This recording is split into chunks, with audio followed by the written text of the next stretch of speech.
Jung Daeun falls into a perfectly designed trap. He falls into a trap. The colleagues above didn't expect such an unlucky name to fall here. Even though Seong-woo wanted to save him, he didn't have time.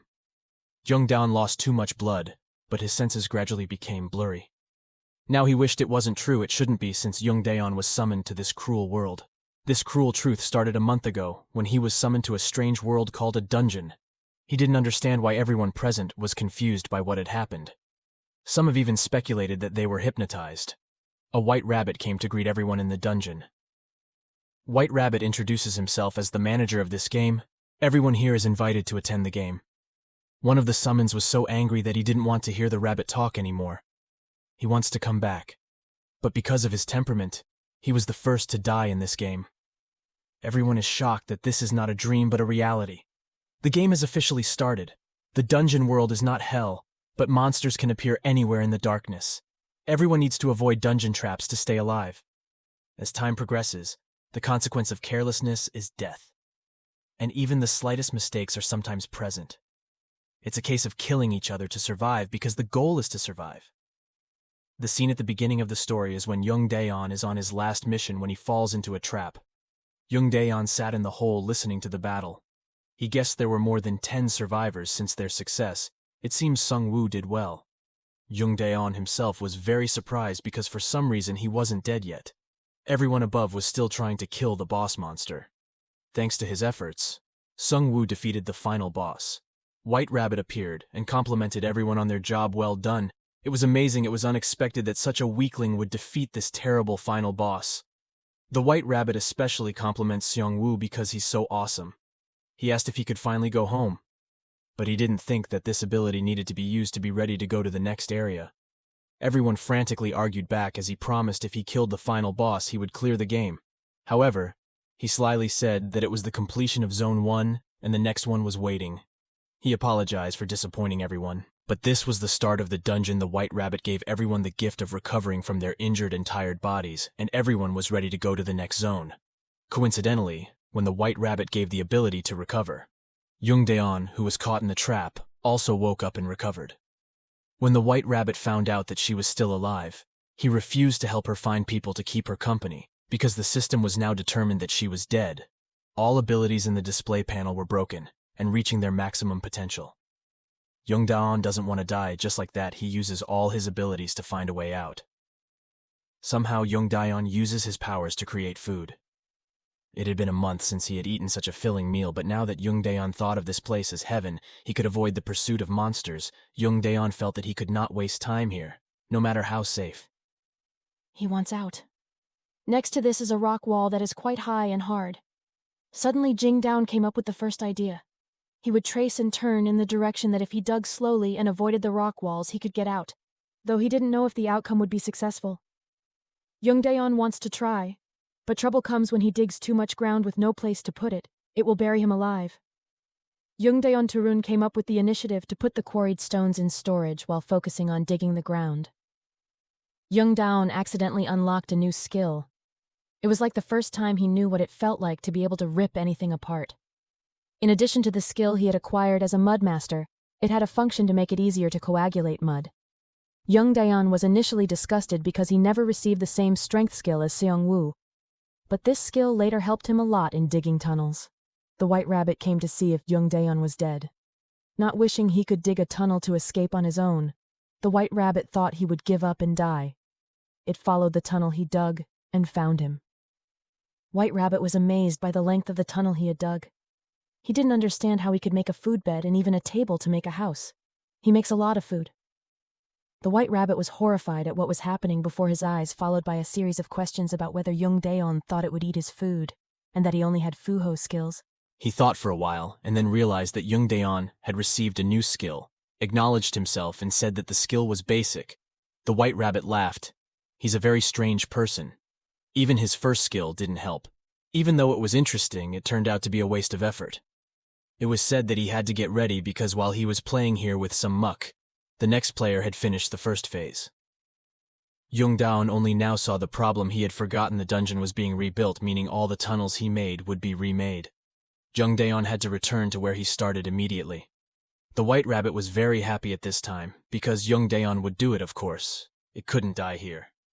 He advises Jung Daeun, instead of looking for a way to run designing a grave for himself, but looking for a way to finish the game quickly.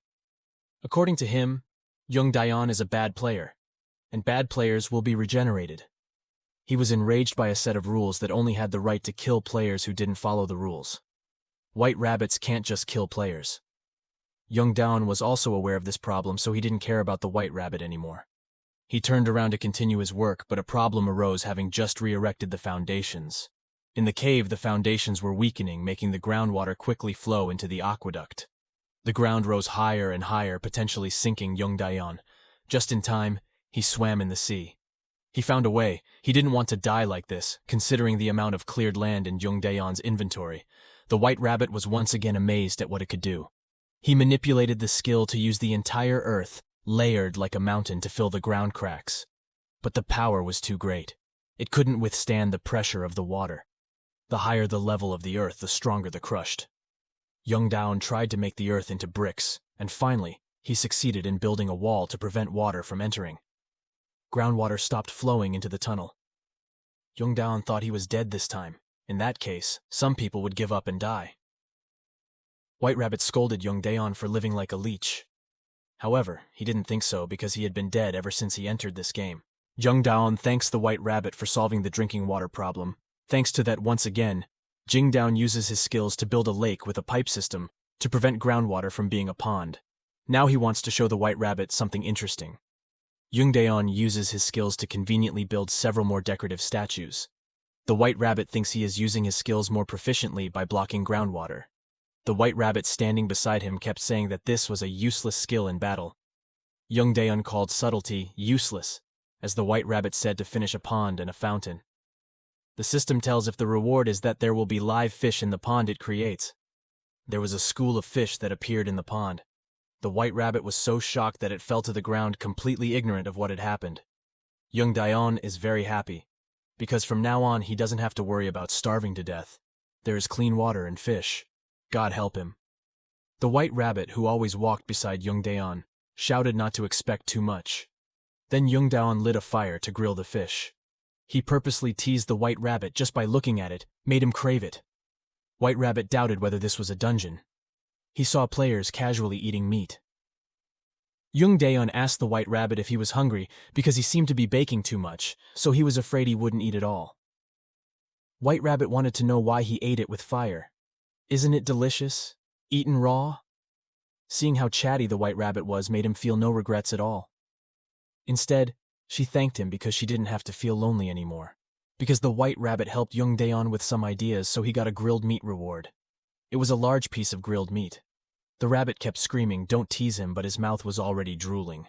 Jung Daeun deliberately didn't look, pretending to say that he had forgotten that rabbits were herbivores. He shouted angrily, saying that he could eat them. Because he is a special rabbit that can eat meat.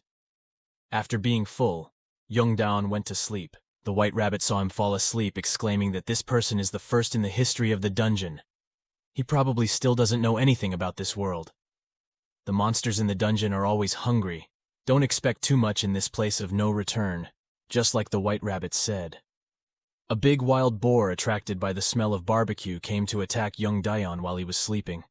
Luckily, he woke up soon after remembering Sung Woo's words. This monster only strengthens his intelligence. Jung Daeun tried to attack him with the mud he created. He was lucky to block the groundwater, not to mention that this beast was the strongest predator in the first stage. It has a sturdy and strong body that even the slightest negligence can lead to death. There's only one way Jung Daeun must rule the land in another way. After he finished arranging, he summoned a pig to show his strength. With one shot, it broke through the wall. The situation is more serious. Jung Daeun thought it was too strong, and it was okay to continue like this. Besides, if it continued here, the groundwater would burst downwards again. He shouts, "Don't think he lost." Jung Daeun had created a huge earthen ball, and he used this method to kill monsters. Any monster would have died under this attack. But in the end, it was a joke, because Jung Daeun couldn't lift such a big earthen ball. And this time, it's the boar's turn to attack. He didn't think he couldn't throw it away. If this continued, he would die. But if he caught this wild boar, he would have pork to eat. Greasy taste is the taste he dreams of now. He could feel that this was motivation. He then crushed the ground into pellets in bulk clumps, and finally, Jung Daeun managed to defeat the wild boar. The white rabbit still couldn't believe this. It was absolutely clear that Stage 1 was a medium-level survival skill. Those who reached certain conditions could acquire additional skills. The only effect of the skill was to survive in this harsh place, and it was also important to hone the skill as much as possible. However, skills could only be raised as long as life and battle. Death, but it wasn't easy. And Jung Daeun's mud skill increased to a level the white rabbit had never seen. In just one stage, it also increased unnaturally. Jung Daeun ran to retrieve the wild boar he had just defeated. The white rabbit cursed Jung Daeun, but he didn't care, and started slaughtering the wild boar. After 2 hours, the temperature of the room will change. Due to environmental influences, if the meat is contaminated, it will lose its taste when completing each task. Jung Daeun went down to tell the white rabbit. The angry white rabbit thought it was none of his business. Don't mutter. And then turned to him before staying alone in this place with no one to talk to was boring. He was trying to make a rope to catch a wild boar. The white rabbit taunted Jung Daeun's while roasting a wild boar that would attract monsters. Wild boars come, they will fall into the trap and die Jing down. No need to fight for food. Again, this method is very effective after that many wild boars come because of the smell. The wild boar came back to attack Jung Daeun. She was crying, didn't know what to say. I don't know how many times he's been in this situation. Jung Daeun didn't want to die. Then help appeared. Sungwoo came to help to beat the wild boar. In a state of urgency, Jung Daeun unknowingly released his abilities. Takes a stone from his hand and throws it at the target, regarding wild boar. After a fierce battle, he saw a wild boar that was killed by him alone, and was shocked. Luckily, he was fine, but quite dangerous. He asked Sungwoo if he was all right. Considering the situation, everyone was fine. No one was seriously injured. He was relieved. Jung Daeun had killed about 100 wild boars, so he received a new skill. As a gift. Besides that, Sungwoo is also very strong like a tiger. It was time for everyone to head back to the cave as it was getting dark. One of them looked at the pile of wild boars. Regretfully, what a waste. It had been a few days since they had eaten. The meat of this species was poison. But if it wasn't eaten for a long time, they would starve to death. Even though there wasn't enough clean food, there were a lot of dead monsters right now. So they decided to stockpile some. For now, the rabbit said if Jung Daeun was here, he could use purification skills to clean the food. Sungwoo whispered. People thought he was just someone who cooked and cleaned food. The game aims to survive, not fight, and the one who fights always has to kill the target and get the reward. But if people don't have food, they won't be able to fight back. Sungwoo once again confirms that Jung Daeun helped them. On the other hand, Jung Daeun also got the same power as Seongwoo because they trapped the wild boar together. Jung Daeun was starting to get annoyed by the number of pork bones. He must have built this place a bit wider. The white rabbit had been sitting in a corner ever since learning of the strength skill he obtained. He didn't understand why it had suddenly been acquired by him. White Rabbit wanted to confirm, so he asked him. And what he was saying was, his strength was the result of having completed the achievement of capturing a wild boar. Jing Daeun is also very skeptical, and killed 100 boars with his own hands. There is only one reason why those 100 boars fell into the trap.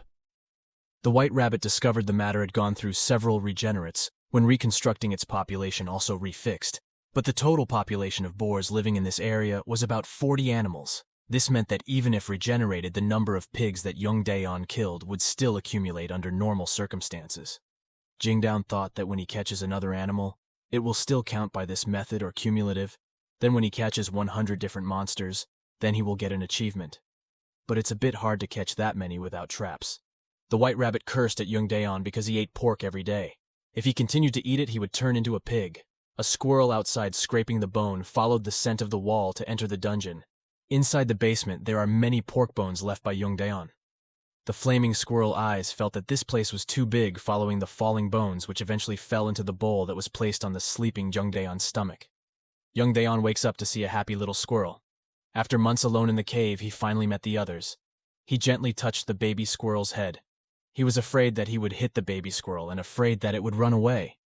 But the little squirrel looked at Jung Daeun with loving eyes. Again, accidentally, Jing Daeun has unlocked more skills this time and is a squirrel good friend. The system indicated that he had successfully tamed the timid little squirrel in the forest within the dungeon.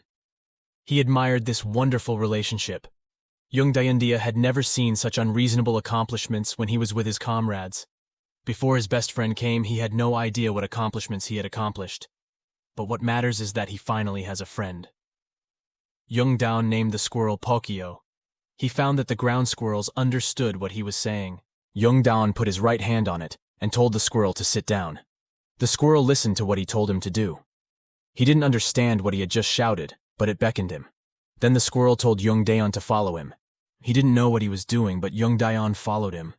Found that the place where the little squirrel came from was the tree root to climb up. He held out a glimmer of hope that he could get up there. The unexpected fact is that Jung Daeun was able to escape from the tunnel thanks to this method. Above the dungeon was green meadow, something he had not seen in a long time, but soon Jung Daeun was attacked by the wolves. He ran back into the wolf dungeon, determined not to let it escape. The wolves chased to the end while Jung Daeun was carelessly attacked by the bloody wolves. Jung Daeun knew if he wasn't careful, he would die. He tried to attack one side of his face.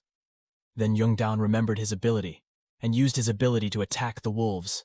He succeeded, the first time this extraordinary power. His physical state as he dug tunnels all day, he felt because during battle, it was a useful skill. Indeed, the wolf must have taken some of the damage from the blow just now. But he finished it in the remaining time. The biggest limitation of this skill is the duration. The remaining duration is 6 seconds. He couldn't wait any longer. When the remaining time was 3 seconds, Jung Daeun was able to pull out the sword from the inventory, and the wolf fought back.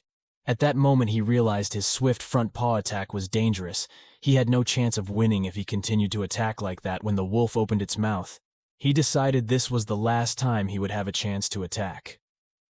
That afternoon, Rabbit came to look for Jung Daeun. It felt wrong that he wasn't grilling meat today. He suspected that maybe Jung Daeun ate too much pork and turned into a pig. When he met Jung Daeun in armor, he told the White Rabbit that he needed a day to perform. There are always a lot of dangerous things these days. The White Rabbit found that the object in his hand was the head of an innocent wolf. Maybe he had found his way to the surface. Since that day, Jung Daeun has been working hard on his wild boar skills. He wanted to get stronger. The fact that Jung Daeun's strength also continued to increase after training in the tunnel. Jung Daeun decided to go out today to try his strength. There were 2 wolves in front of him. He aimed to the right and prepared to attack the 2 black pigs. Let's see how much he increased his strength. He was hoping to defeat it in one punch, but it would still take quite a bit of work. White Rabbit appeared with a sad face, wondering when he got stronger. Jung Daeun feels a strong power, which means he is stronger. The White Rabbit saw the live wolf. Wolves usually enter in groups of about 5. He wanted Jung Daeun to come down to fight and die, so his mouth was constantly provoking whether he could do it to prove that he had become strong, said that the White Rabbit had hated him too much enhanced physical abilities. Now his effectiveness is 2.4 times, so now he can run 2.4 times faster after that. Jung Daeun goes down fast. Go leave the White Rabbit. White Rabbit hates Jung Daeun. White Rabbit watched Jung Daeun's shadow disappear into the dungeon. He should have fought or he would have been blown to pieces now that he had entered the tunnels. Jung Daeun breathed a sigh of relief.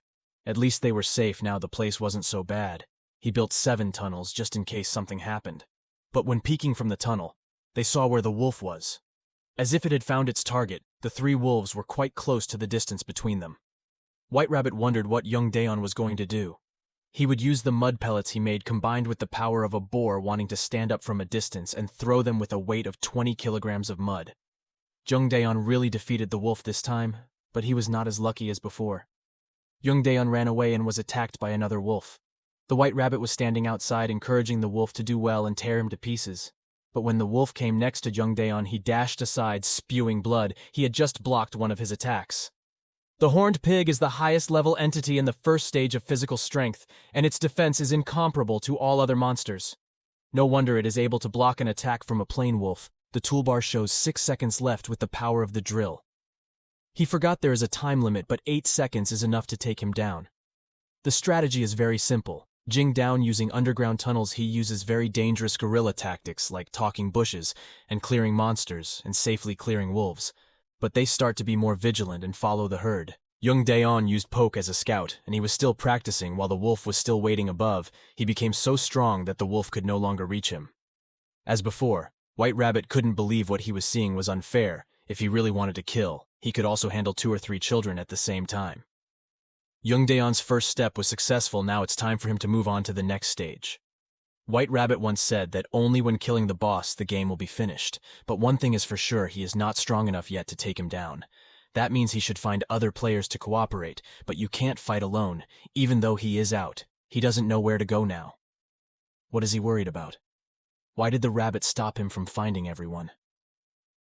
Jung Daeun didn't know if there was another way. Seeing a poke on his shoulder, he asked if he knew where the other players were.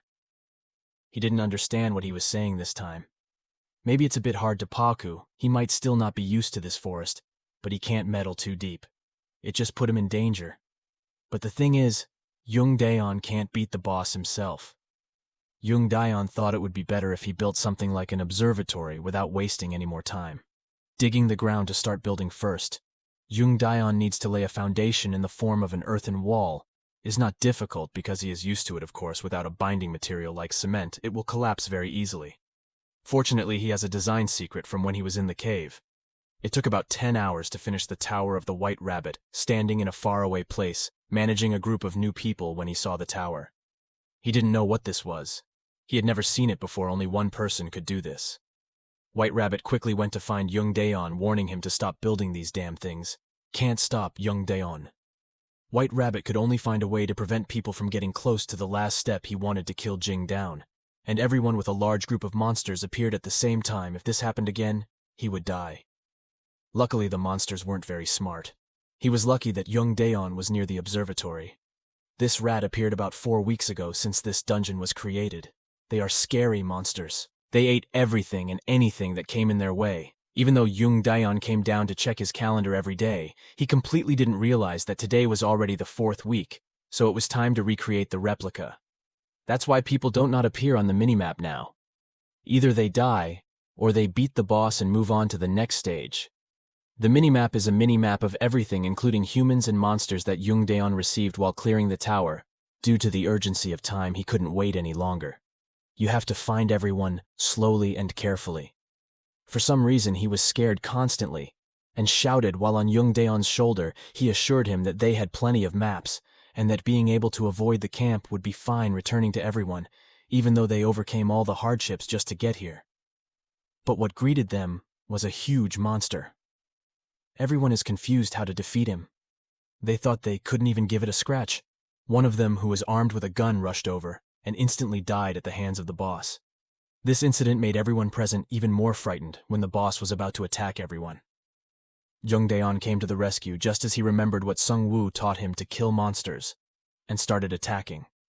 Sung Woo once told him that everything has a weak point. Remember that the bigger they are, the harder it is to fall. The boss in front of him doesn't move. Jung Daeun saw the problem. Maybe he's trying to regenerate his body parts, but he won't let him do this. He couldn't miss this opportunity. But Jung Daeun made a big mistake. He hit the wrong position. Lost the golden time. The boss also finished. Everyone outside watching had no idea what kind of monster could go up against a boss. A girl says that everyone can't just stand outside and watch, saying that she rushed over to help Jung Daeun. Now that he's limited in time, he can't attack with force. Jung Daeun asked the girl to help buy time. He reminded her that it was okay and told the girl to be careful. Next, Jung Daeun carried out an attack by causing damage to the center of his chest. Even though he didn't know it, the boss always covered the midpoint of his chest during the end of the attack. Jung Daeun guessed there must be something. While everyone was pouring damage into the boss's chest, he could see that it was earth. The boss's body was made of earth. If that was the case, then he would be able to handle it. Jung Daeun already had enough information on this. Now he just needed to attack accurately. And with enough power, it was completely impervious to all forms of physics, which was why he needed more observation time to catch its weakness. Jung Daeun defeated the boss easily. After killing the boss, everyone starts the White Rabbit. Sung Woo and the others did, and Jung Daeun was happy, because if so, he could integrate into the group. The White Rabbit was angry about Jung Daeun's action of destroying the boss. It was screaming at everyone. It was ridiculous. The game isn't over yet. Let's move on to the next stage. Then the White Rabbit opened the gate for everyone. A girl advised everyone to leave. They had no choice. Everyone thanked Jung Daeun for helping them escape, then left one by one. Poke also chased him. The result was not what he expected. The system kept giving errors. White Rabbit said that it was because the dungeon system rejected him a week after rebuilding the dungeon. Jung Daeun thought he couldn't live like this for the rest of his life. The ground squirrels are still with him and the hole has not been remade. On the other hand, the observatory disappeared with a regeneration, meaning only the ground was reset and the bottom was not. Jung Daeun guesses that the creator of the dungeon system is not the creator of this world, he just needs to add his own system in the existing world, which means he can go to another area, even if he doesn't follow the requirements of the game. After all, Jung Daeun chose Death Mountain as a place to escape, overcoming many difficulties in the last monster. Jung Daeun still can't get out. The system warns again that the player must not leave stage 1. The White Rabbit explains that he will die if he leaves this area. The White Rabbit wanted Jung Daeun to give up his intentions, but he still couldn't. He passed by on the other side of the rat monster territory while the White Rabbit was talking. Jung Daeun descended through an invisible wall to the other side. He wondered if there was any difference. White Rabbit shouted at him to come back.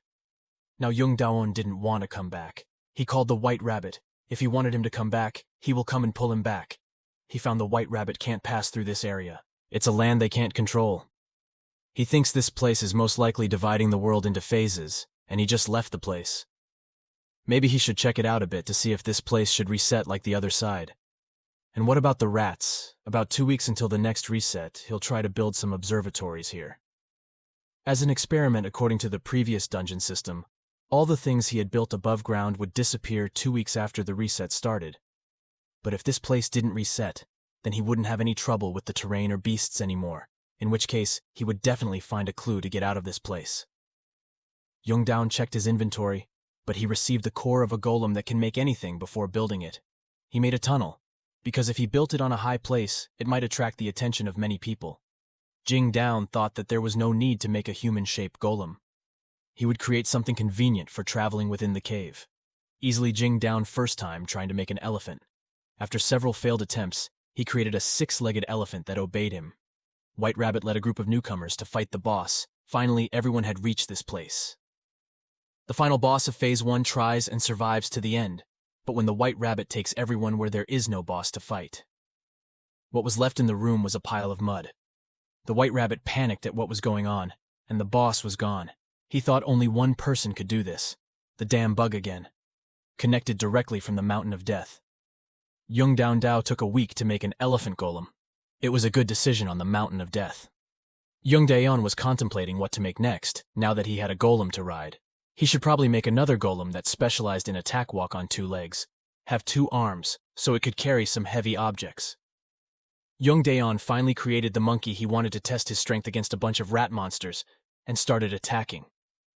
The number strength of the monkeys is the same as the boss in Stage 1, but instead of reducing the rat hordes, they come in large numbers. There are too many monsters here. Jung Daeun thought that a large-scale attack was necessary. He created a large ball of clay and gave it to the monkey, ordering it to be thrown anywhere. A giant ball rolling over dead rats. Jung Daeun came up with a better way of using elephants as ammunition stores so that when the monkey needed it, he could fetch it himself. Suddenly, the rats attacked and fled in panic and even poked Jung Daeun in the shoulder. He was afraid that regeneration was a regenerated dungeon. He didn't expect this reset to be so dangerous. Opened the mini-map to check it. The map also started getting darker gradually around Phase 1 of the observatory. Jung Daeun also disappeared. Fortunately, the observatory near the Death Mountain was fine, meaning that the area around this area had not been reset, but the number of dots representing monsters gradually appeared more and more. Walls and gathered together to attack. Jung Daeun ordered the elephants and monkeys to prepare. He would put the elephants down and the monkeys would go up. He started to feel a bit of an earthquake. He will deal with all of them monsters in other area after the reset is done. Gather here. He can't pass up this opportunity. Now is the best time to level up, making lots of dirt again. He orders the monkeys to throw everything at them. He had created a lump of earth to the right of the weight to throw it down like a falling meteorite, but the number of rats was simply too great. Jung Daeun couldn't last long, and Boar's skill was his only skill that needed cooldown, but luckily, Jung Daeun was in the observatory. A safe place too, because that he had calm, and now there was only one chance in life. The mice pile up again to get to the tower. He sends Poku to clear it, combined with his power from above. For a while Jung Daeun thinks about the rats, what he needed to build a tunnel while rebuilding. A boulder blocked the way. He didn't expect to find a rock here, so he couldn't handle it very well. Yet let's go back to the ground at the top of the mountain. The weather was cold and snowy. Even walking was getting difficult, but luckily with this weather, no rats came. Jung Daeun thought that even though he couldn't continue digging underground, he could continue building the observatory also. There was no other way. If he continued digging and found rocks, it wouldn't work. Jung Daeun needed to create a few more golems. His master-level earth skill strength was completely different before looking back at what he had. He could easily deal with the hateful wolves. But Jung Daeun shouldn't be overlooked. There might be a powerful monster appearing. He created a few more golems. He led his troops to the surface. But today it was colder than usual on the mountain, causing Jung Daeun to keep sneezing. He ordered the elephants to stop. Thinking of doing so, he built a dome engine on the back of an elephant. At this point, Jung Daeun thought that he could do a lot more with his skills than simple things. This was using the knowledge he was born with. Jung Daeun had created something in the dungeon made by elephant golems. Jung Daeun owns a heating system and a mobile home, and thanks to this invention, he received heat manipulation skills. They continued their journey through the mountain, where it was difficult for Jung Daeun to observe the situation around here. But looking back, he had risen quite high. Jung Daeun felt lucky that the road here was not too bumpy and smooth. He got down from the elephant and looked around him from the high mountain. A feeling of comfort welled up in his heart. While looking around, he saw something strange in the distance. He decided to go closer to see what it was.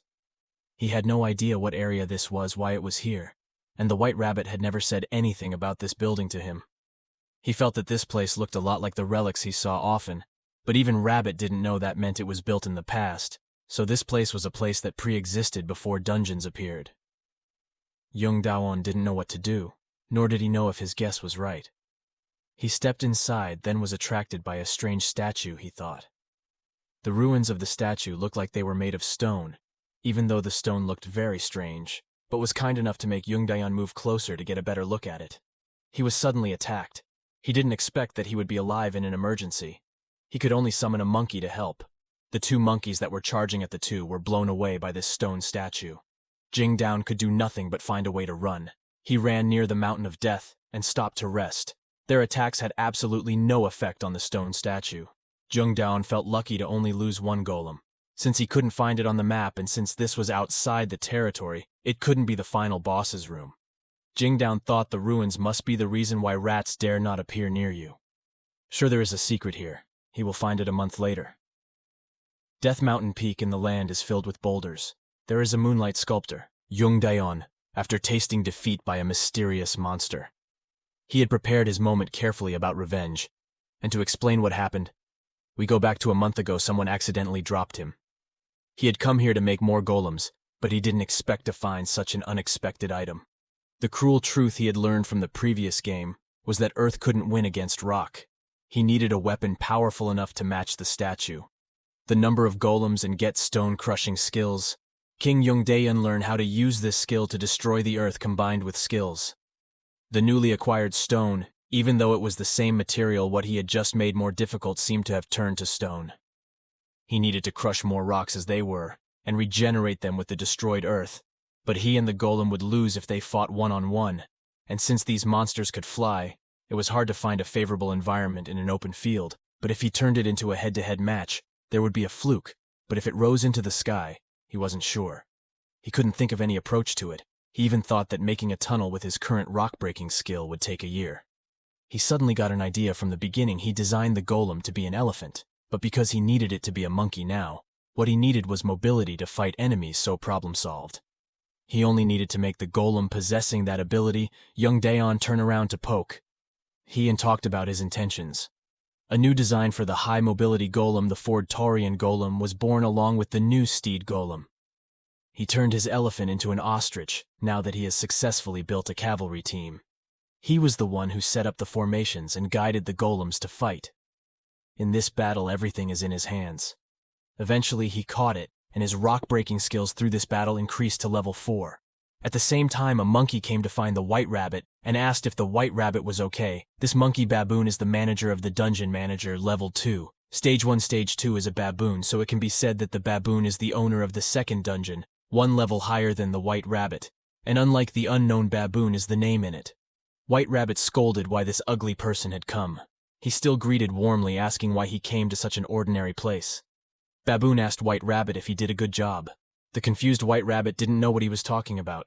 He silently wiped the sweat and said he always tried his best. In recent days, it's not like twice as many people have survived. The baboon, he asked how lazy the white rabbit was. He thought he didn't notice because he was stupid. He blamed the mistakes made by Jung Daeun. In this conversation, the baboon assumed that the white rabbit was lying and dishonest. The white rabbit always denied it, and even asked him if he could find such an honest rabbit here, until the baboon said one was left, which made the white rabbit speechless. Returned to Jung Daeun after defeating the monsters he collected. Deep within the shrine filled with the bones of all kinds of creatures, there were too many rotting corpses here. Jung Daeun should be more careful. The golem walking in front stepped on the flying arrow trap above. He didn't expect that there would be a trap here, but he left the golem standing in front no matter what. The golem wouldn't get hurt or take any damage. He ordered the golems to destroy the wall. Arrows shot as he thought when he destroyed the wall, flying arrows would be nothing to worry about. He rested for a while before continuing to take this chance. Jung Daeun released arrows which stuck in the golems' bodies. Moss. It's just that he doesn't know how long this place has been abandoned. While Jung Daeun was observing his surroundings, Poku suddenly screamed and ran into a hole in the wall. Jung Daeun then ordered the golem to break down the wall. A large door appeared, and he guessed this was the final boss's room. He knew he had a feeling that this last boss was dead now. Opened the door and inside was a huge skeleton. He wanted to run back to eat but was stopped. He was afraid of danger. Now he understood that it wasn't looking for the door, it was looking for bones to eat.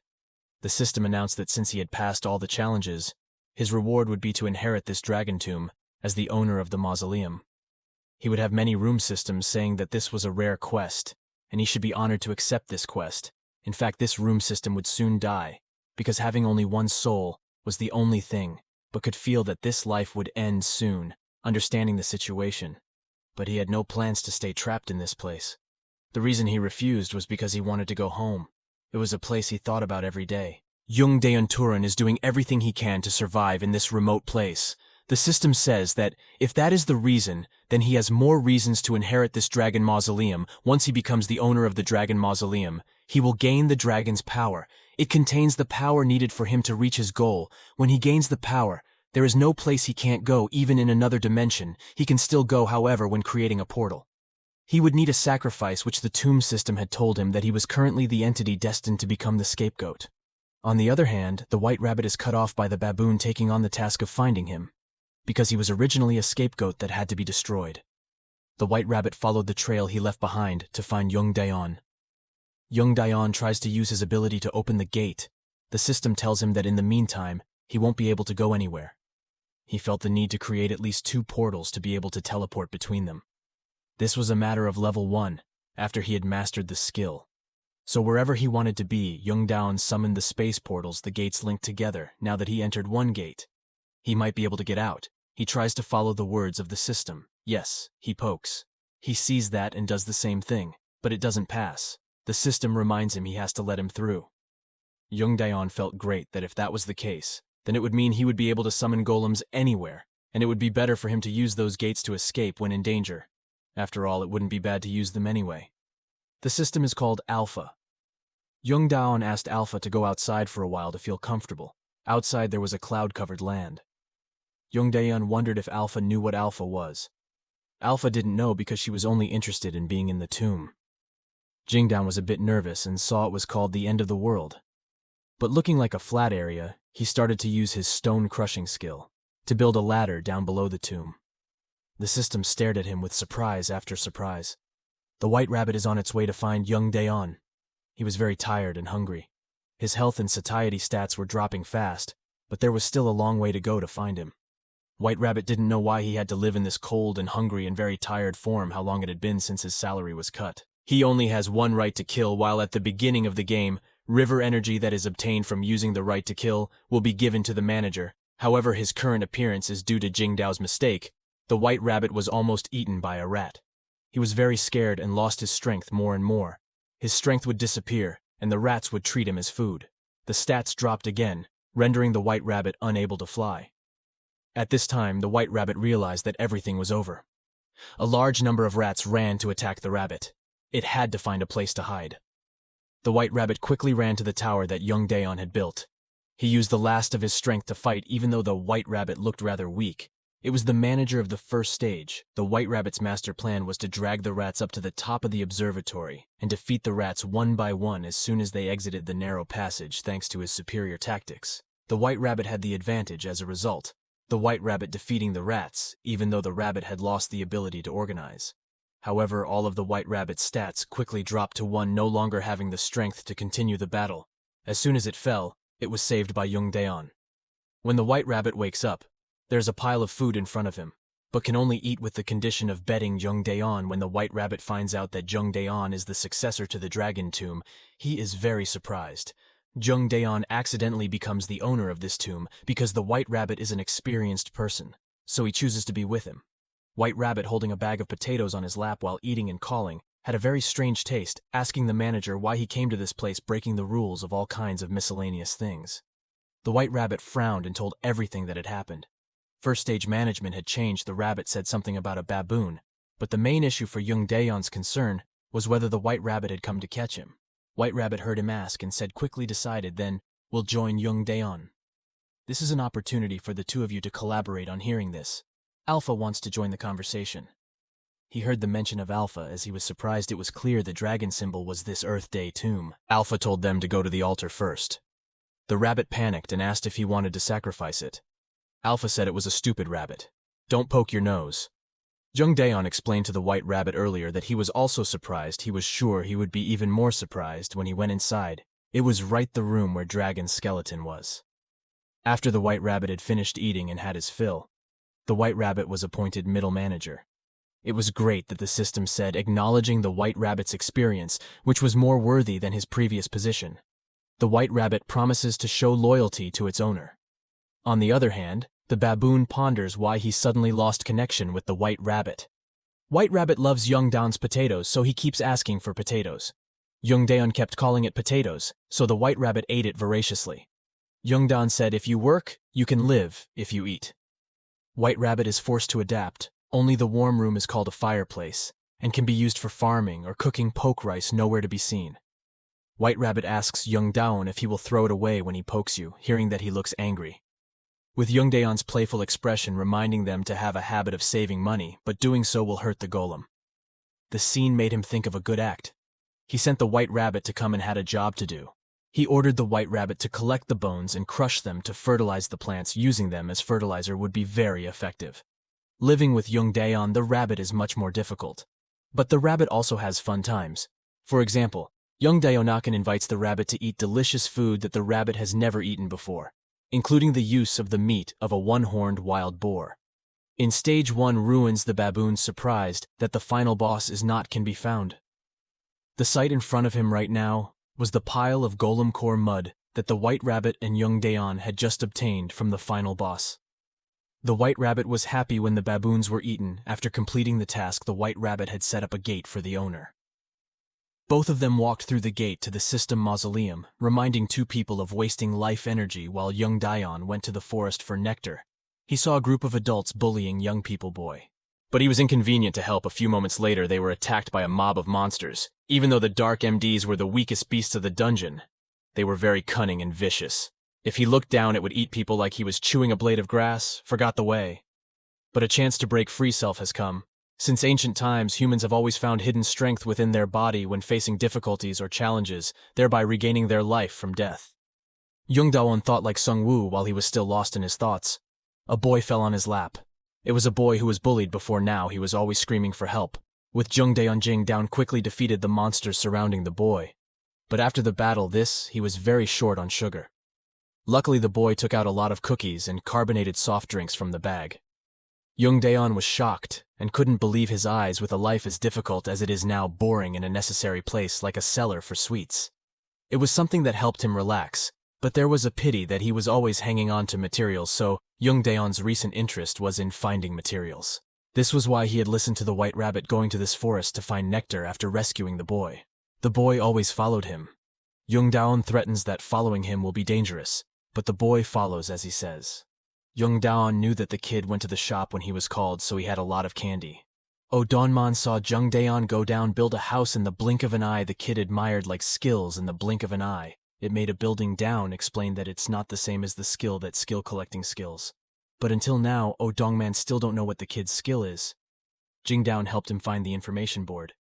The skill of the curse is God eats. If the stomach is full, then strength will be born. Body capacity will double when satiety reaches 100%, strengthens the body, similar to the skill Wild Boar's vigor. But the boy says he has never used it. Never reaches 100, because he is always hungry. Jung Daeun's sorrow for that boy. Okay, these 3 days he will definitely raise Donman into a wonderful teenager. Jung Daeun prepared the table for the boy, the food he wanted the boy to eat naturally. The white rabbit's current state was very sad, was taken by Jung Daeun to find rock salt. In the foggy night, the white rabbit scolded Jung Daeun for being arrogant. Even though it was disguised, the white rabbit was still very insecure. He was afraid that if he met a baboon, he would die. Now don't know where to look for rock salt. He used his powers to communicate with the white rabbit. He told him to come back if he couldn't find him. It was dark anyway. He also prepared pork belly, which he liked to eat only if there was rock salt. The dish would taste better. In no time, they actually had something more powerful than that. At first, he helped the boy train by catching monsters for him to fight, despite being injured. Both of them finally reached their goal. Donman knew that Jung Daeun was looking for salt. The boy showed him where it was, a place he used to pass in the middle of the desert. After a long time in the hot desert, everyone was tired. Jung Daeun's face turned red. It was harder than he imagined. Maybe he misheard why he left forever, and still can't get out of this sandy place. The boy's feet also sunk deep in the sand. Jung Daeun set up the gates, summoning the golem soldiers to appear. The kid was startled by the fire in front of these animals like tanks. Plus, this was so cool. Jung Daeun told him now, as the last training session. She conveyed everything she needed to know, for which she thanked him. He would study hard. Jung Daeun praised him as a bright and intelligent kid who would definitely do well. It would have been nice to go out with, but now everyone can do things differently on their own. Golem for a long time has been tired of running around blaming Jung Daeun for forgetting him. He laughed at the other participants, but seeing the white rabbit's current form, must be very happy. He put the white rabbit on top of the golem to rest, when the white rabbit above his eyes constantly looked around, then actually found the sea of salt it was looking for. Everyone is harvesting salt to bring back everyone happy. Jung Daeun will have salt to make a delicious meal. Goodbye to Donman. Suddenly, the mausoleum system speaks to one to keep the system Donman, seeing his abilities. He chose him as the support dragon. With this role, the Donman can continue to eat even if he is full. From there, he will increase in strength even more. As everyone was talking, the scorpion beasts came and surrounded them. The Donman panicked and didn't know what to do, and kept calling Jung Daeun. This time, he wasn't going to step in to kill them. As a passing test for the Donman, the kid believed what he heard. He wanted him to attack with dozens of monsters alone. Jung Daeun said this is a passing test. However, be careful with the scorpion's poison. It doesn't matter if he is poisoned. Jung Daeun can purify him. The white rabbit also spoke to reassure him not to worry, that they weren't very strong. So even if they were stabbed, they wouldn't die despite the fear of taking up arms. Remember, the purpose of your practice is the story that Jung Daeun used. To tell the reason why he became strong, had to train so hard, was to return to his previous world. Even though Jung Daeun was worried about the boy, he took out a pot and started a fire because the Donman fought better than he thought. And even Scorpion's grasp was delicious. The battle of smelling the food is getting fiercer. He wants to finish it quickly so he can eat with the other two. In the end, the Donman is to complete the task given to him to destroy all those monsters.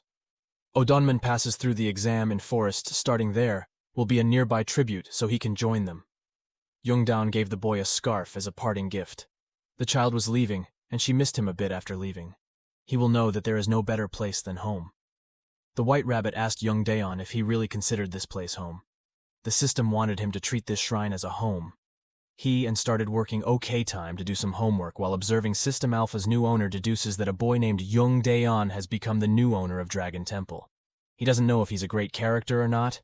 Firstly, if he inherits this shrine, it's just luck. Alpha has been waiting for me with the thought that this is the infinite flow of fate. He looked back at the temple's trap.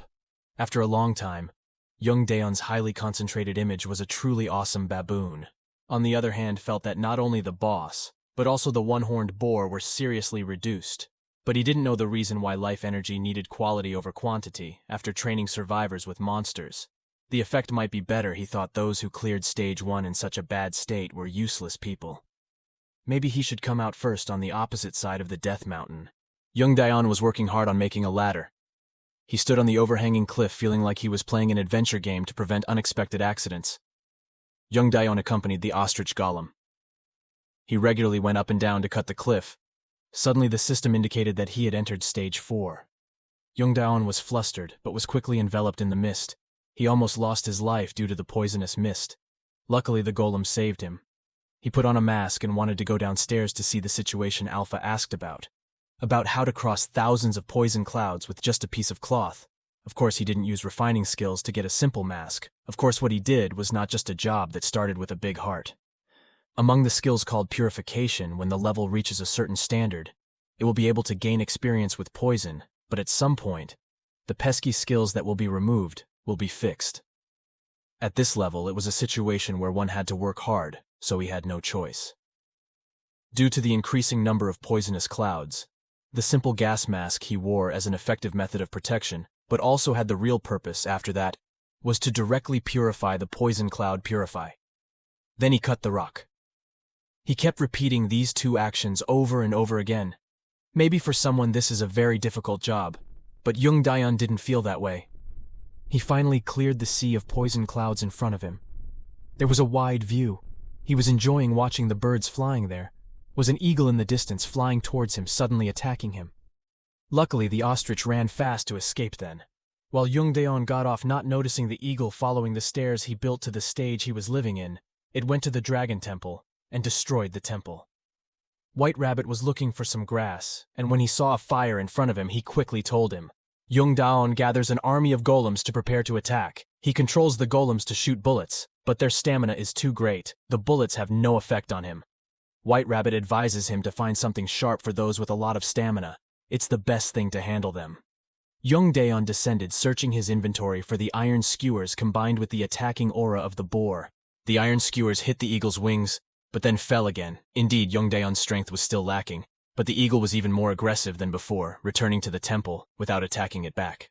Alpha noticed something strange. If she was hers, then she didn't need to attack the shrine. Maybe the monster was aiming for Lord Ordia. Jung Daeun thought it and realized the correct direction to attack was the boss room. White Rabbit confirmed the altar was the target. The altar was the place where all of the relic's life energy concentrated in the monsters guarding the border.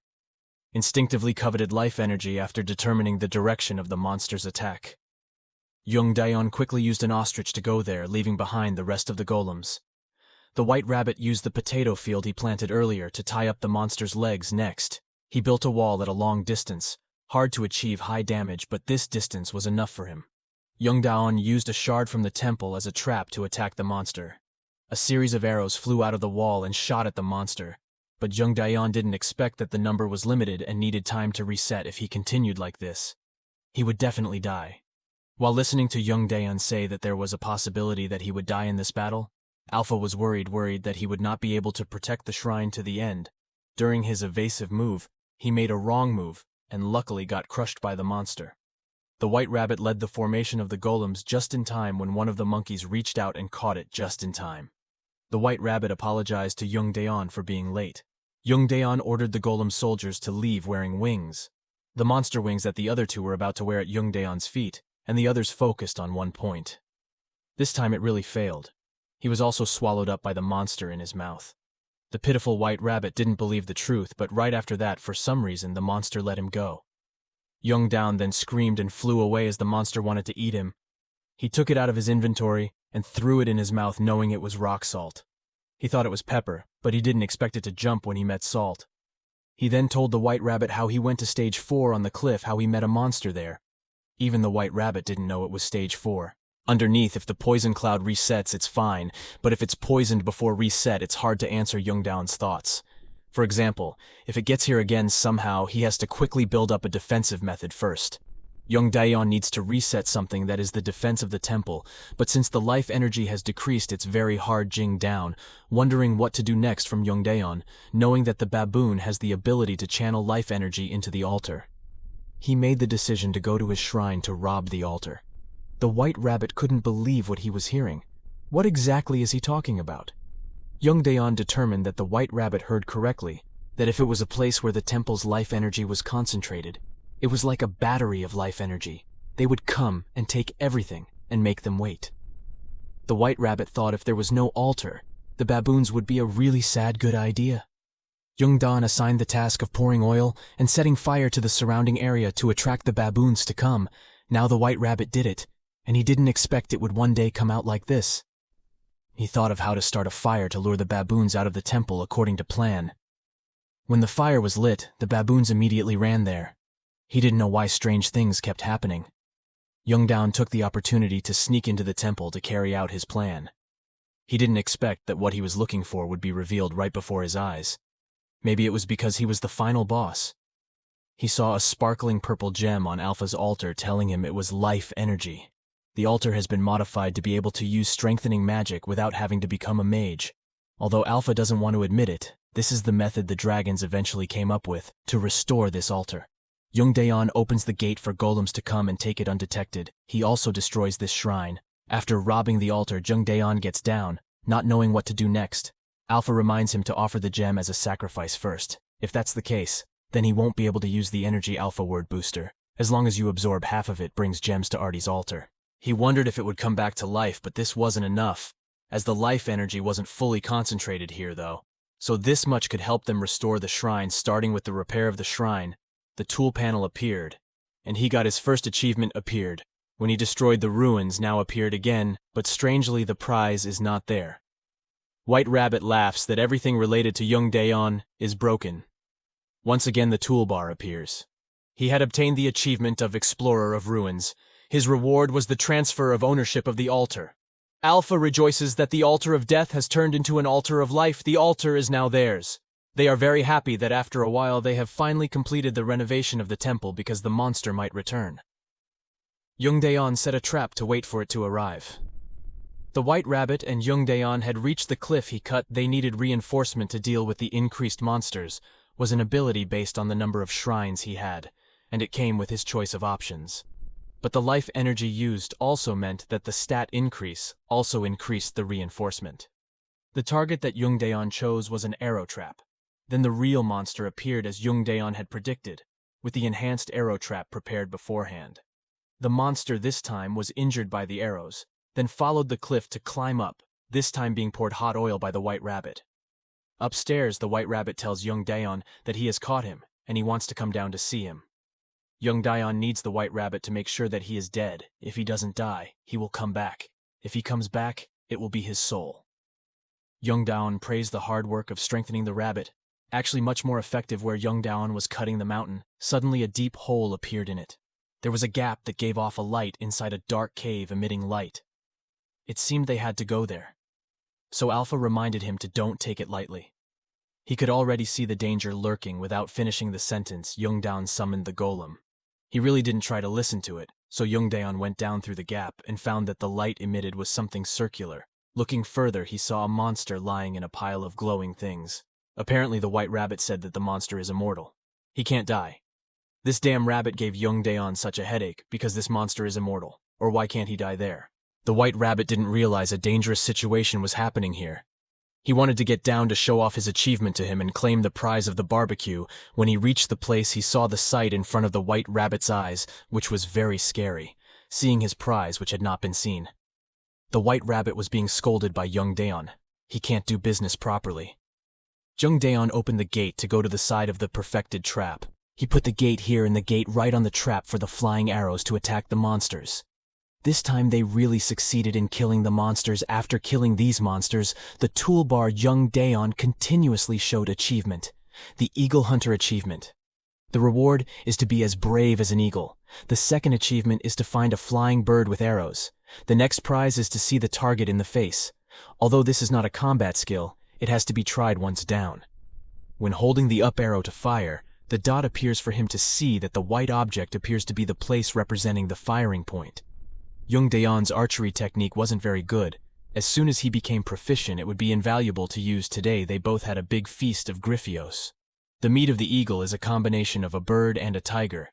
The whole body he eats, especially the wings and hind legs, is also part of the bird. Jung Daeun thought a little more firepower would be good. Alpha said that with the help of the sunstone, the firepower will increase. What Alpha was referring to was the glowing rock in Eagle Cave. As mentioned, it was a rock that contained solar energy, since that destructive light was always emitted. It was a precious treasure. And then as time went on today, a little special, He had dug a ladder down the Jung Daeun mountain, down which only took 2 months to break the cliff. At times like this, he couldn't be more negligent. He needs to make a safe place first while Jung Daeun is recovering the stone cave. White Rabbit leads the golems to head out. He orders them to explore around here. But after a while, the White Rabbit runs back scared. The White Rabbit says the destination is being attacked by players. Jung Daeun quickly goes there to save the golem. The current player who is in the bowling alley must be strong if he doesn't get there quickly. The golem will soon be taken down by now that the other players may see it. He was directly hidden by the White Rabbit. He didn't expect the real player to be under the picture. Jung Daeun ran in front of the golem, running behind, making everyone show their misunderstanding. They said in horror that there were people being chased and killed by him. The golems thought that if they knew the fact that this golem belonged to them, they would be angry or not. The White Rabbit said that they didn't misunderstand him as a support person. But anyway, Jung Daeun was very happy to see players here then. First Jung Daeun ran away with a golem like that. They all saw the golems chasing him. He only guessed that he lured the golems to save everyone. Jung Daeun kept receiving misunderstandings. This event also revealed the existence of the cave. One person was worried about him, so he ran to see the person saw the golem entering the new ruins, but the person didn't enter, feeling a bit embarrassed. But because he was too scared, he couldn't enter to make sure he came back and reported the incident to an old man. He tells them that their ability to deal with them is a bit troublesome. He decides to leave this job to the new recruits. He was worried that it would be dangerous for them. He insisted that it was dangerous to let them go. Intermediates or newcomers were people full of passion and ambition. Jung Daeun and follow Poku's instructions to find an inhabited village, but before entering the village, they are attacked by a humanoid skeleton. At first there were only a few that he was easy to destroy, but then there were a lot more. They wanted to use numbers to beat him. The White Rabbit also rushed into battle to help Jung Daeun. He praised him too. The former manager's strength didn't seem to fade. White Rabbit wanted him to take a closer look. This was his successor's battle prowess well done. White Rabbit, seeing these things, seemed to see these things were easier to handle than he thought. But when he came back, he saw the White Rabbit asking for help. He could be out for blood. Whenever it's time to help out this debt, Jung Daeun gets down, grabs his bunny ears and runs away. But 2 people are shot by one of them, causing him to fall to the ground in the chippy village. The aura of a leader returns to Jung Daeun, being helped by another person to defeat them. The person comes to ask about the situation, and Jung Daeun realizes it is Sung-woo. He takes him back to the village to meet his old comrades. Everyone was so touched that they burst into tears. The village chief came out from inside to ask about the situation in the dungeon. There was a man who was burning with weakness. He thought he would die here. But this man's skill was a bit special. He had a skill called clairvoyance. A keen eye, it allowed him to see things clearly. That person was village chief Chong Suk, and he was currently appraising Jung Daeun. Jung Daeun didn't understand what he saw. Why did the village head look at him like that? The village chief suddenly showed a smile and said it was good to meet you. The welcoming party will take place in the Headman Village Square. They muttered under their breath about whether this standard setting was dangerous or not dangerous.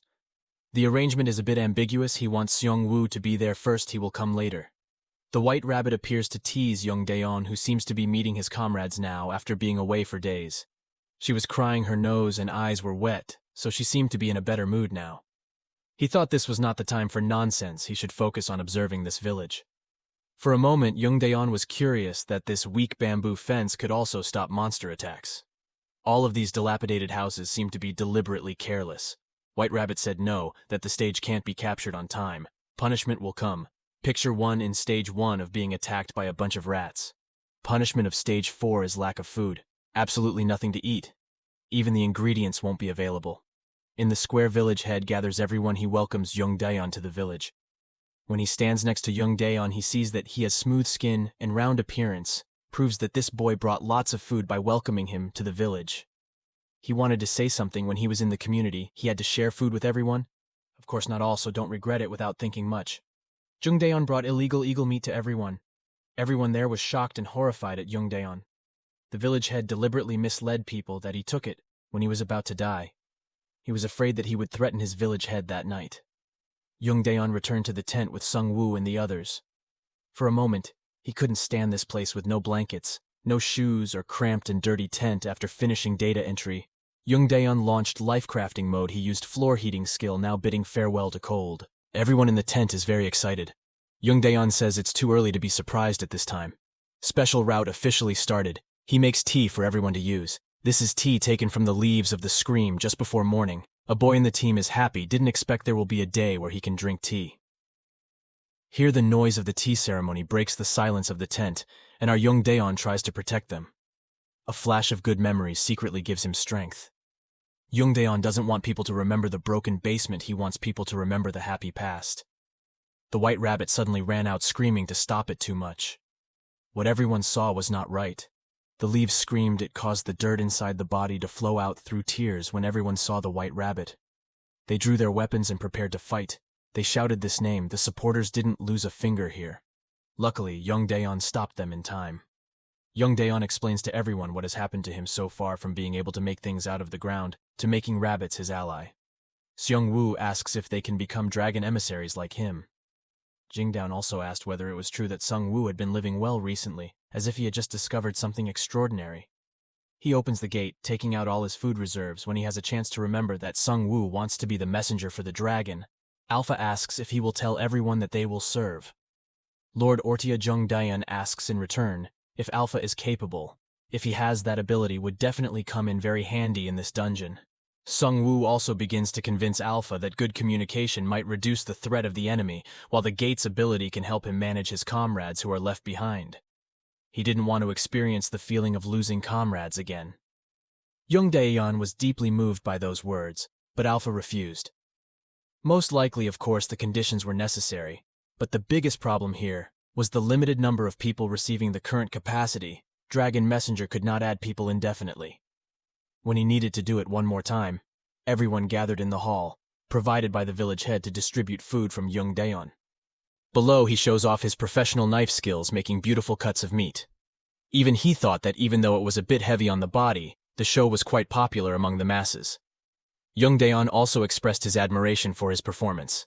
He explained that his knife had been perfected. Jung Daeun thought that one day he would find an extra knife to compete with him. Taking the opportunity that people grilling meat needed salt, Jung Daeun sold salt. Everyone who came was shocked by the huge pile of salt, but they didn't know what to exchange. In the dungeon, money has no value, so he went down offering a very simple transaction. Exchange the enhanced item for a cup of salt, as long as he can strengthen. It won't be a problem that everyone can take home a pinch of salt. Some people are starting to hesitate. They really wanted salt, but changing the upgraded equipment was a bit difficult for everyone. One of the group members came out. Then he took out an upgraded item that can be exchanged for salt. He is the one standing here. You will know how to get the upgraded equipment after entering the 4th floor. It proves that these are capable people. Each of them 1 or 2 unused upgrade guns they have. But considering the difficulty experienced in return, kinda regret the salt is good, but the upgraded equipment is low level. Jung Daeun feels sorry. He knows for a fact that everyone here thinks so. Now everyone's hearts are happy. But as long as one person buys, the rest will definitely follow. The truth that Jung Daeun managed to sell a lot of village salt has been heard by people from other villages. Hearing the news, he thought if he continued selling salt like this, people would like him even more than before. He decided to buy all the salt and distribute it to everyone. But the village head 1,000 times did not expect Jung Daeun's salt to be so much when he showed him the salt he left behind. The village head was astonished he had to use such a large amount of upgraded equipment in exchange for Jung Daeun. In another dimension, there's a game that has a total active user of 400 million users. Even the game has just been released after 1 month, and the game is called Circuit. Circuit is an online game that is currently played by 50 million users, and in the first month of release, it has reached 400 million users. The only reason why the online game can achieve such great success is because it is called a perfect virtual reality game. And even those who initially felt unsure they could last long are now busy enjoying VR on the Circuit, including Lee Ki-ho. He is a man who is also a player from Circuit. Then, even though he was in his small apartment, he could smell the very refreshing atmosphere of a large ocean. And Lee Ki-ho, who was one of the players on the Circuit and was currently in the game area. And then, as he was just standing there, the other players immediately shouted at him, "Hey you! If you just shut up and stand there, why don't you just get out of this place or clean up like you were doing? And fellow janitor, you better do the same and not sit idly by, because that would be annoying." And later, he apologized for that, because he's also a slime cleaner like them. and also because the money and items earned in the game have a greater value than in the real world. Currently, there are only 3 grades of items in the circuit: magic, normal, and rare items. Normal items don't have any special abilities, so they are not that valuable. And magic or items with a higher rank can have a high value. And this can happen because there are additional status points in each item. For example, one magic grade shield item has an additional defense point in this game, and players only get an increase in status points each time they level up. So using items that have additional status points is tantamount to increasing the level. Then, stat points could increase one's physical strength drastically. For example, if one used a ring that added 3 points, they could have the punching power of a professional boxer. Because of this magic rank item that only had 1 status point increase, it could have a price of up to $10,000. So what about rare items? This is an item that is still a rumor among gamers, because it has never Appeared in the game once, and is still a mystery. It is unknown if there is a rank above magic, but it is all still unknown. The current magic rank is the highest rank in the circuit. Many low-level players are endlessly hunting for slime, hoping for good luck and finding magic items. The rank they usually know as slime cleaner, of course, has a percentage. The magic items that came out of the slimes were very low, and then Lee Ki-ho had been hunting slimes for these 2 months, but he still hadn't seen any of them. And then, after seeing other slime cleaners who kept failing to get magic rank items, Lee Ki-ho finally decided to leave and headed to Lindalok, a coastal town. He met a merchant there and intended to sell the slime material he got earlier, but he was very surprised when the merchant valued the slime material at only 20 silver, the merchant explained, that there were already too many slime materials in his town, so the price dropped dramatically. And because nickname in Lee Ki-ho's game was called Mose, so they called him Mose. And then, Mose looked doubtful because the price dropped by half in just half a day. But even so, Mose still sold the materials. After selling the materials, Mose sat on a bench in the outskirts of town. He thought he only got 20 silver after hunting slimes. If he turned it into money, it would only be about 200,000. The population of slimes started to decrease because so many people were hunting them for the past 2 months. He had been hunting slimes and wishing magic items appeared, and all he had was gained from it, about 5 gold and a novice sword that would break through the price of a new weapon and could go up to 5 gold. It was an awful game, a trash game that lured luck. He worked hard for 2 months to raise money to pay for school fees. If he knew it would turn out like this, he should have enjoyed this game like everyone else. Maybe he could get a girlfriend here, or maybe he should find a part-time job during those 2 months. Forget it. But before that, he had the 5 gold that he got from playing for 2 months. If he converted it into money, maybe around 5 million. The best thing to do now is to trade it for money. But it feels too bad to trade it for real money because he also wants to quit. But if it stops, what else should he do next? While Mose were contemplating, however, his attention was diverted by a noise not far from where he sat. There were many people crowding around the merchant, and the players there seemed to be cheering for one of them. The player who had just bought merchant items turned out to be the 8th time. The player bought merchant items, but when he opened them, he found a fish called Sampy's human patch, a disgusting-looking fish that couldn't be eaten. The players were bustling them, getting excited and laughing at the unlucky players. Mose, who was curious about the crowd, then approached, after seeing the player earlier, and he understood that merchants' goods were like gotcha said merchants, although he could get good items if he had played a little longer. And then he left, and thought, does anyone else want to try? This is his chance to get a good item for only 5 gold. Mose is surprised to hear the price because it is very expensive, which the merchant looks at. Mose is surprised and asks him, "Oh, you there, are you interested in trying? Why not just try?" Mose looks nervous because the merchant suddenly talks to him, but the merchant immediately calms him down. "Don't worry, I feel something special about you.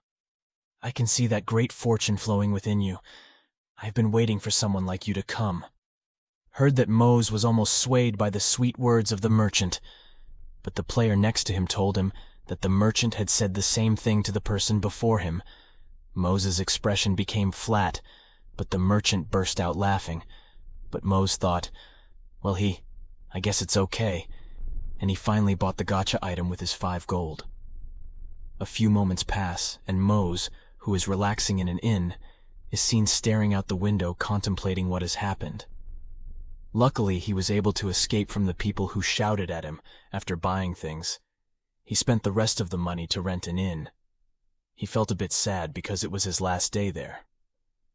On reflection, he realized that he didn't have much experience and didn't even have a girlfriend because he was busy hunting slimes.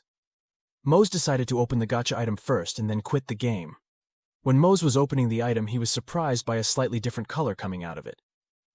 He had seen before, after a while, shining brightly. An item called a star-rated rare, and a necklace-type item appeared from a gacha item.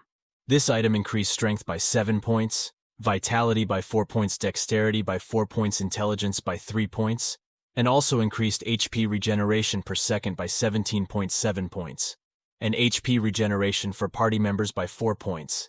In the form of Aura Max range, the item was 250 meters and had its own history, and when Mose saw the item description, he looked very surprised.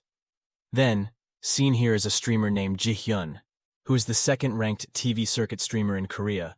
The topic that he will discuss today on his stream is a special item. The first item of the day is the item that recently sold at the highest price ever at auction, which is none other than the Ionis ring, which sells for $72,000, he said. This item fell from the Bosch dungeon, in the northern region. The biggest thing of this item is the health regeneration effect. Health regeneration is the rarest magic effect of all. This magic effect and accessory are sold at a price tall, $72,000, broke a new record at the auction. The price far exceeded the price of the ring. Movement speed sold for $63,000 and even known as the most valuable item. And then, as for the second item, it is said to have the effect that it also belongs to the high grade. That item is Capuan Landoris, next level with 3-point power stat, has proven the popularity of his power stat. Once again sold for $39,000. When Mose saw the flow, he thought, well. He thought incidents like this were part of a completely different world from the one he lived in. At least that was what he thought until yesterday when everything changed. Then, it was seen that Mose was currently shocked by the rare item in front of him. Rare equipment was considered trash in most other games. But it was different in the circuit game that was just released 3 months ago. The most valuable item in that place was item magic, which meant that the item in front of Mose could become the first rare item in the game, Mose realized. This looked excited. His eyes glazed over, and he started to thank God for bringing this to him because he felt gratitude. He suddenly thought, wait, if he thinks about how valuable this item is, its effect value is indeed at a far level different. With STR magic items apart from that Hill Dragon users, who are now considered the most valuable status, it is 17.7 per second, and these items can even regenerate health. On a Kashoran party member worth at least hundreds of thousands of dollars, no, this item can be worth $1 to $2 million. School fees don't matter. Not only he can buy a nice house, he might even be able to buy a cool car. Thinking about it makes Mose excited. He immediately intends to list the item for auction. But before he clicked on the list of items, Mose thought of trying to use them. Heard that adding 3 to 5 points of strength would make him feel like a different character. He even worked hard just to kill slimes. If he used those items to become a high ranker, wouldn't it be impossible? Wouldn't he be able to play games like them? Some people might tell him to just sell it, but isn't this a gift he deserves? After trying hard for the past 2 months, Mose finally decided to just use it. He can sell it any time if he wants, if he sees its bad stats. Before using the item, after he used it, a purple aura started to glow from his body. He suddenly felt pain all over his body, and then lay down on the bed. After that he thought, is this the pain that increases 18 statistic points? Why do they have to recreate such an object, just because it's a virtual reality game? He made a bet. The side effect of releasing this equipment is also very painful. Mose took a silver coin from his inventory with one hand and bent it. He looked surprised by his own strength. At that moment he now understands why people are so obsessed with items, because his curiosity is not satisfied. Mose gets up from his seat and will himself on the other side. Continent Center is an area that can make players go to any region easily, because the player density in that area is the highest, and players can party and fight easily. That place also has a city which is the headquarters of most of the players in this game. The name of the city is Asparagan City. When Mose arrived there, He was amazed when he saw the equipment the players used there. According to him, as expected of a big city like Asparagus, the equipment used by the people here was not just ordinary. He came to this place. It was just a mistake. And besides the inheritance, he has nothing but this old sword. He believes that hunting in the party will not be easy. With his appearance like this, I think there is quite a solo quest. Mose was looking for a solo quest on the bulletin board. He was surprised by someone behind him, suddenly greeted him. Mose turned his head and saw that the person who called him was a woman. The woman asked, was he looking for a party? Mose was confused and didn't expect anyone to invite him to join their party. When he replied that he was indeed looking for a party, the woman took his hand and happily said, "He has one vacant slot. Is he interested in joining us?" A few moments later, on the other side, two bored-looking people were waiting. A person named Sharon. One of them stood looking worried, missed the stampede, but the people sitting next to them convinced them that it was better to wait a little longer for Sharon, because she never let them down. Right after the people, it says that Sharon has finally arrived. It turns out Sharon is the same woman who invited Mose to join her party.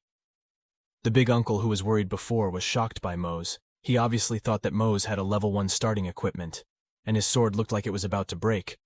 When Mose introduced himself, Uncle approached Sharon and whispered to her, "I understand that we are in a hurry, but don't you think the person you brought is still a beginner?" Sharon calmed him down and said, "Don't worry, Uncle. He may look like that, but he is the strongest person in the area." Before, he was also surprised when he first saw him. He looked like an ordinary rookie, and his equipment made him look old, but he was clearly the strongest among the people around him. The sharp eyes of the skill he who was already level 2 couldn't possibly show lies. This skill increases observation ability, which is important for an archer. When focusing, the user can estimate someone's strength. He used the skill Aya when he was approaching Party Town and coincidentally found Mose while they were talking. Suddenly, someone from behind Uncle said, "Are you all ready?" Uncle immediately turned around and answered, "Oh yes, sir." Sissel Ballroom, our party of 4 members, was ready. When Mose heard the name, he looked very surprised. He thought, Cecil Boro. I heard he used a total of 5 magic items in his equipment. Are we traveling with someone famous like that? After hearing that, Cecil Boren immediately asked his party to gather with other parties. Afterwards, the meeting with the other party, Cecil Borum gave a good speech. "We can go now, everyone. Thank you for participating in the raid to subdue the trolls led by the Silver Guild." The video ends with Mose looking surprised, because he was willing to come to a big city like that, and was immediately invited to do raids, especially raids to conquer troll monsters. Although trolls are low-level monsters, they are very aggressive and have the ability to heal themselves. They are creatures with incredible strength that can crush large rocks with one hand. These monsters are definitely not an opponent to be trifled with. Mose looks doubtful whether he can do well. On their way to the raid location, Uncle and one of his party members named Jill explains that monsters are very aggressive, and they will chase players until they die. Besides, they move in groups and have a weakness for fire trolls, and magic is one of the easier targets. But the most important thing is that they gave money. Mose didn't understand what Uncle meant, but Sharon explained that players can sell the materials they get from trolls at high prices. Troll blood is an important material for making powerful potions, while their skin and bones can be used to make high-level equipment.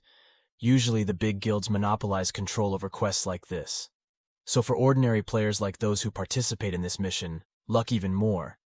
It seems that there is some truth to the rumors about the Silver Guild recruiting new members, which makes all the players who participated in the raid very excited. But Gil doesn't seem to be interested because he was satisfied with getting a few drops of troll blood. And then who can pay off some of his school debt, when Mose asks if Jill is a student too. Jill confirmed that he had paid his tuition from playing games. Paying his tuition, Sharon and his uncle, who is now an ordinary office worker, seemed to be reminiscing about their past. When they looked, the two of them were bound to become students. A moment later, one member of the Silver Guild shouted at everyone's attention, "We will now explain the plan." Those who were far away approached, those who were close gathered. After all the players were gathered, Cecil Baroon stepped forward and explained, "He will start giving instructions on how to subdue the trolls. Can you all have a look at your map? Recently, our guild members have run into the danger of setting traps for trolls. It was at these few locations that his first plan was to lure the trolls into any traps, and when caught, we would focus our attacks and finish them off. And then, trolls walk much slower than humans. So with this plan we can hunt them quickly and safely. After hearing the explanation, players from the other side thought that the plan is reasonable and famous guilds are different from their preparations with their plans. But Mo's have different thoughts. He wants to feel the effect of increasing his status. But with such a plan, he has no chance to fight one-on-one. Gil also felt that the rules weren't fair, but according to Uncle, ordinary players like them couldn't do anything about it, while showing their map. Gil explained to Mose, who looked confused and saw nothing. Silver Guild members are on a team test by taking down trolls. Uncle added members. Silver Guild might form a raid team and they might want to gain more contribution points. And then, who knows, magic rank items may appear Mose thought of, so even if you are in a party doesn't mean you will fight together. Silver Guild members continue, and rewards will be automatically distributed according to contribution points, so please show your skills and try your best. Cecil Boren's instructions were completed, and everyone immediately started their task according to plan. Then turning to one of the players, they call it a ninja, who is currently in the area of about 0.3. Their task is to find a troll and lure it into a trap of 2 members. The group of ninjas think that their task is easy, not realizing that their third member has been killed by a troll monster behind them. When they turn around, after hearing a strange sound, they are shocked to see their comrade covered in blood on the hands of a monster. At first they only see one monster, but they are surprised by the appearance of more troll monsters. And seeing that there were more monster trolls and hearing them growling and staring at them, the 2 players fled in panic, with one of them grumbling, "How could it be easy?" And the other retorted, "Damn, that's just run in the designated direction." After running for a while, they finally saw the Silver Guild members waiting for them behind the bushes. And the ninjas think they are safe, but one of the members tries to attack the monster that is chasing them, only to fall into a sticky grease trap, which is a Class T trap that paralyzes anyone who touches it, and causes a huge explosion when ignited. Confused as to why they fell into the trap, the trapped player sees the troll monster chasing him is now standing in front of him. And to make matters worse, the lone member remaining has also been killed by the troll monster. The trapped player panicked, asked for help from the Silver Guild, but instead looked and they laughed as he suffered. He realized what was about to happen to him, and Cecil Boren smiled and stepped forward, releasing his magic towards the group of troll monsters. The trapped player could only resign himself to his fate, when a huge explosion occurred, causing him to perish with the troll monsters. Cecil Boren smiled and put on his glasses, saying, "How stupid! Didn't I tell you from the start that this would be a quick and safe hunt? Who's next? Hurry up!" We now turn to the party. Mose, who seems to be, was facing the king at Black Mountain. Moments after Cecil Boren completed his strategy, most of the party immediately continued on their way. Uncle boasted that he could kill a troll monster alone, saying that it was too easy to hear this. Sharon teasingly said, once we could leave him alone and run away. Uncle Jill also chimed in. He would tell everyone how great he fought before the noble's death. He, unbeknownst to them, monsters were watching them from the top of the cliff. When Mose looked in that direction, after hearing a sound, he didn't see anything. Sharon saw him turn around and asked, "What's wrong?" Mose pointing up the cliff. Mose didn't say anything. I just felt someone was there. Mose stopped talking because he saw Sharon stare in shock. Sharon was stunned because he saw a giant troll monster jumping towards them. Mose and Sharon were unable to react when the troll appeared in front of them, but when it attacked, Uncle quickly defended himself with his shield, but the force of the attack caused him to be knocked backwards in the middle of it. Mose's situation was frozen with his fear. He tried to help him, because this was the first time he saw a troll monster with his own eyes that had a different shape from what he heard. And then, he felt a great sense of horror. And at that moment, all he could think was that he would definitely die there. But it was different for Sharon. He followed his instincts and kept his distance from the troll. He shot his arrow at it, but it didn't cause any significant damage to the monster. Instead, the monster's attention was focused on Sharon. He screamed for the uncle who had just woken up from his sleep and dashed towards the monster. He struck the troll's chin with the top of his shield, and then used his best skill, which was the basic skill of the class the character, who used this shield. The skill could hit the target and push them back. Because of this, the troll was pushed back, but quickly reacted by using its legs to withstand the impact, and also by holding the tree behind him. Then, the troll monster glared at Uncle, but he looked relieved, because he managed to distance himself from the monster and also saved most of it. Sharon approached Uncle, and Mose asked, "Uncle, are you okay?" Uncle felt that he was fine, but even though he had fought with all his might, there was no damage at all. And then, when she attacked the troll, Sharon felt the same way. Her arrows didn't affect the monsters. Mose, who had calmed down a bit, drew his sword and suggested, "What if we were lured into a trap which might work, since trolls are usually very slow?" But according to Jill, the trolls they were dealing with were no ordinary trolls. And because of its appearance and size, this troll is a boss. The secret to this quest, and Uncle has also heard that it occasionally appears in conquest quests. Gil explained, because monsters usually attack in groups. There are at least 4 trolls in each group, and by looking at the size of these monsters, we can tell the difference. Then, Mose asked if we could kill him and give the potion to Uncle Jill, and replied, "Even though he can reduce his regeneration a bit, his strength and defense is still very high." Uncle took the potion and drank it, and decided, then there is only one choice. Our friends must hold him off until the Silver Guild arrives, and their party have no choice but to fight and try their best to contain the monster. And as soon as the troll attacked again, the uncle who was in front of him immediately threw away to avoid it, sharing the attack with his arrow. But because the attack had no effect, he looked very annoyed. Uncle, who saw Sharon like that, immediately warned him not to go too far, and instructed Mose to lure the troll back. And in the midst of that tense situation, most of them think, what is he doing here? These people have been playing together for a long time, and they can work well together. Moreover, they are players who enjoy this game. Then, on the other hand, he was just a fool repeating work, hoping for good luck for 2 months. He really wanted to have a real adventure with these people. The dreamy Mose almost got hit by a troll, but fortunately, the uncle shouted his name and rushed towards the troll, then changed the direction of his attack so as not to hit Mose. And then, after Mose snapped out of his reverie, the uncle shouted again, "Don't let your guard down, Mose." Mose regained his focus, but there was still a doubt in his heart. Whether a person like me can change from now on? No. Even from now on it's too late, but he will change it now. And then, Mose made up his mind and made up his mind. Then, after being sure of his decision, when the troll wasn't paying attention, Mose jumped up and slashed the troll's arm with his sword. However, as his blade had become too fragile from the continuous use in hunting slimes, the strike broke his blade, and it only grazed the troll. Even though he looked extremely surprised, he did not believe his blade would break at the critical moment. The troll monster noticed Mose's attack, immediately counterattacked.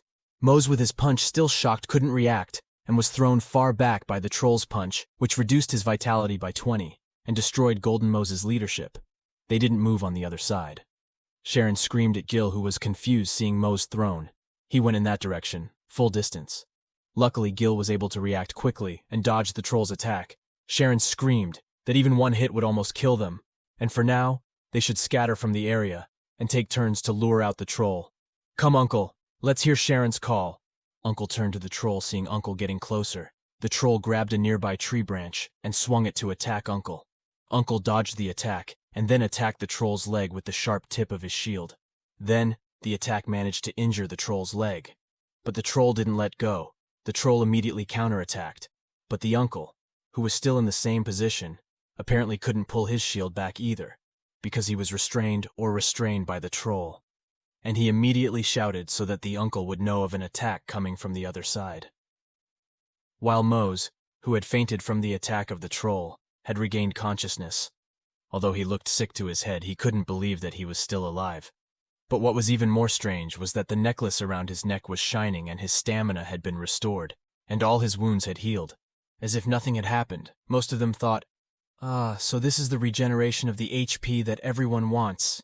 The effect that works immediately is truly extraordinary. However, his mind was interrupted by Gil's shout. When he turned around, he saw Uncle resisting the attack of the troll with his shield, the Mose thinking, "Oh, this is dangerous." And he also shouted to call Uncle, whose body was trembling violently as he struggled to endure the attack. Unable to endure it anymore, Uncle shouted at Sharon to attack the troll immediately, and then, after hearing Uncle scream, Sharon, who had been concentrating all this time, released her arrow. The arrow flew swiftly and hit the troll monster's left eye accurately. But instead of retreating, the troll monster attacked Uncle blindly. Uncle, who was hiding behind his shield, seemed unable to hold it in any longer. Fresh blood started to flow from his mouth, and at that moment he thought, "Oh shit, is this the end?" Amidst his despair, Mose suddenly ran towards the troll monster and intended to hit it. With his body, unexpectedly when Mose collided with the monster, was thrown far away. Gil was shocked and couldn't believe it. Mose had just defeated such a big monster by crashing into it. In the midst of confusion, Mose Gil called his name, and Mose looked at him and asked, "Is he okay?" Gil replied, "He's fine, but Uncle doesn't look fine." After Jill said that the necklace that Mose warned him about emits light again, it reaches Gil and Uncle, who is lying there seeing the light. Gil realizes that it is a healing skill. Turns out to be one of the abilities of the necklace that Mose has. It is healing. And then, the uncle who was lying there now regained consciousness, and with a stupid face he asked, "Hey everyone, my wound has already healed, and the healing is quite fast." Sharon, who saw all this from afar, approached Mose and asked, "This is an area healing skill." While laughing awkwardly at the question, Uncle then realized one thing, that Mose was not an ordinary rookie. Amidst this awkwardness, the troll monster that had been thrown stood up again and roared. All eyes were on the troll monster, and Sharon immediately prepared her arrows and shouted. She came back. This time she would shoot the back of the head. Uncle threw his sword at Mose and said, "Mose, it's time for us to finish him," caught the sword and ran towards the troll monster, then jumped and while swinging his sword, and then turned to Cecil Boren, the cast of the Guildmaster, whose inventory is now very full. If it stays like this, then she earns $100,000 in 10 minutes. It's not impossible. Cecil Boren smiled mischievously and thought about it. The Troll Quest suggestion can only be accepted if 120 players participate, but the Silver Guild only has 40 members. Brown uses this quest as an excuse to gather people, and it is easy to gather his 80 guild people and also includes a few famous people to make it more convincing that this game is based on player contributions. And after completing the mission called the Automatic Distribution System, the distribution of rewards will be greatly affected by the difference, the player's contribution. And if Cecil Boren destroys all 100 players at once, he will get the highest point distribution. Cecil Boren thought that the impact will be significant, because he will disappear from the factory for a while, and if he pretends to be nice to everyone, after that he could make the problem disappear as if it had never happened. That's how the world works, according to Cecil Boren. But all Cecil Boren's plans were shattered when he received a notification that his quest was over. Cecil Boren appeared very surprised when he read that the main purpose of his quest was to subdue the Black Mountain Troll Leader, because this was the first time he heard about the Black Mountain Troll Leader. All players participating in the raid started receiving notifications that the quest had been completed, and the automatic distribution system was running, with the highest confirmation being number 13, and which surprising Cecil Boren, as he didn't contribute the most. The video ends with a notification that the swordsman has been named MVP and given a special title. Then, meanwhile, Mose got a special gift, because it had the highest healing contribution, and members with the highest damage were also Mose. The story continued.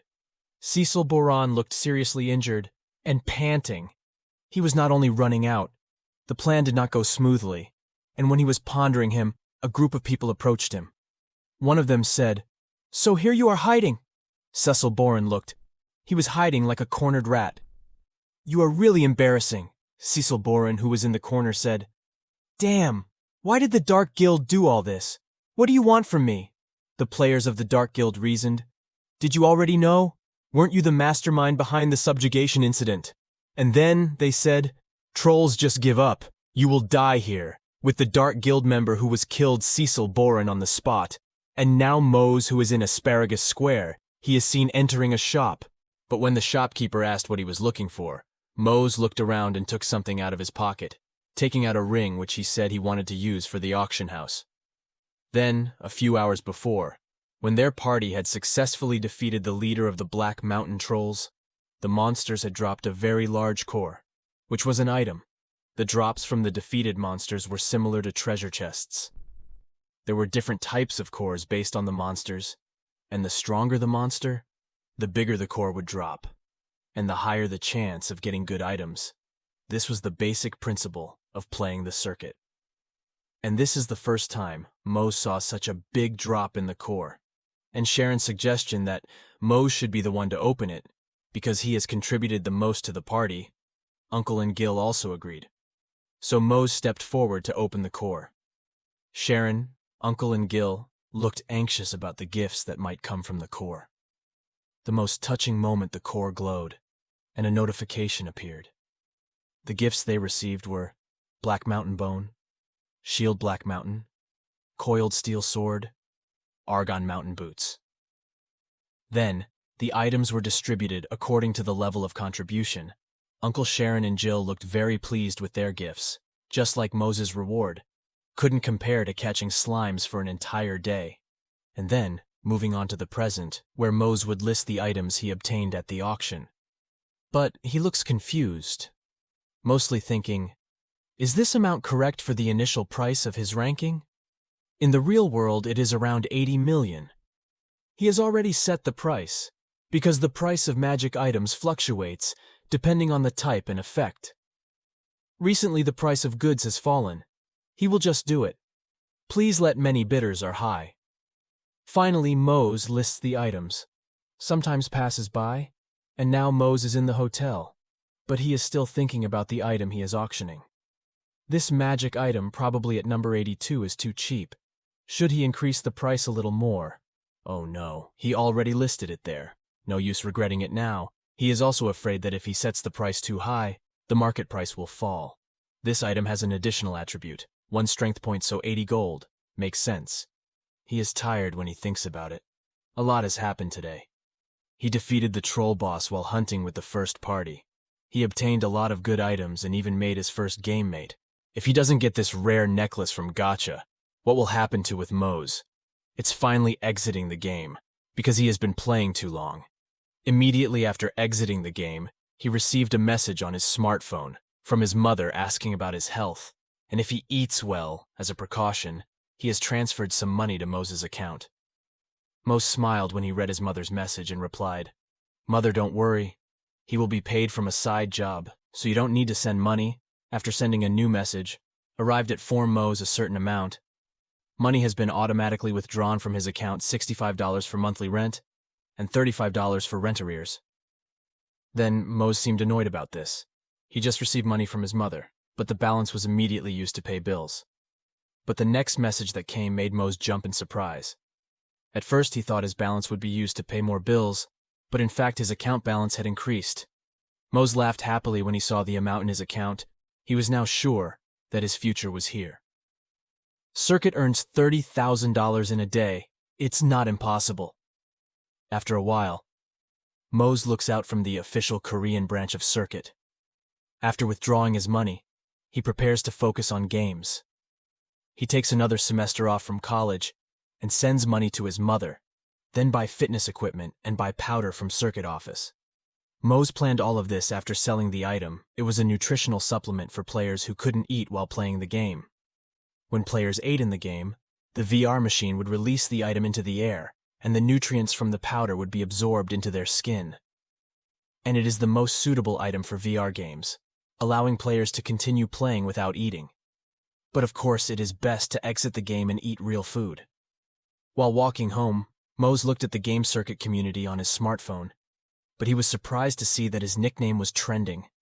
And there was an article saying that a player named Shield had died. An article stated that a guild called Artwork Trinity was looking for itself, and offered 500 gold for information about themselves.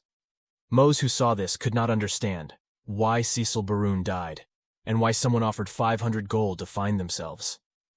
Mose's mind began to process what would happen to him. If he stepped into the game Circuit, there would probably be many guilds that wanted to recruit him, or maybe a lot of people wanted to duel him, or an assassin wanted to kill him for profit. Mose's head would explode thinking of all the things that would happen to him, so he immediately rushed back to his apartment. But one thing was certain: he didn't want that to happen, because if that happened, his freedom in the game and his future would be destroyed. After arriving at his apartment, he immediately took the position to log in. He decided he needed to get out of Asparagus City as soon as possible, because this might be a once-in-a-lifetime opportunity that he couldn't waste. He was going to go far away from Asparagus City, but before he left, he met a blacksmith first and ordered equipment made from Black Mountain. One of the equipment was Black Mountain Trap with Magic Ring. And the set effect is an additional 8 points. In strength 9 points, in vitality 3 points. In dexterity 118 points. In defense as well as effect 3 pairs and 5 pairs of footprints 14 heals and 5 points, and also strength 11 points. When Mose was amazed by the equipment, he explained that for 20 years, as a craftsman, he never thought he would have the opportunity to make such equipment well. At least he should have decent equipment to embark on adventures at most. The man thought to make great equipment. Fortunately, the Iron Man was also very happy to get good materials. This was the first time for him. After saying goodbye, Mose started his adventure, or so he thought. But he got lost somewhere.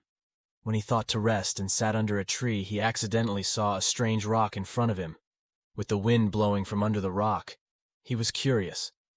Mose held the rock and accidentally pressed it. The ground shook for a moment, and the cave door opened in front of him. While Mose was shocked, a notification popped up stating that Mose was the first player to discover this dungeon, Black Rube Cave. Without hesitation, Mose entered the dungeon. But because it was too dark in the dungeon, Mose took out all the items from his inventory, named Bell Sex Luminous Stone, an item that could emit light when the player pressed it hard with a distance of 15 meters and a duration of 30 minutes.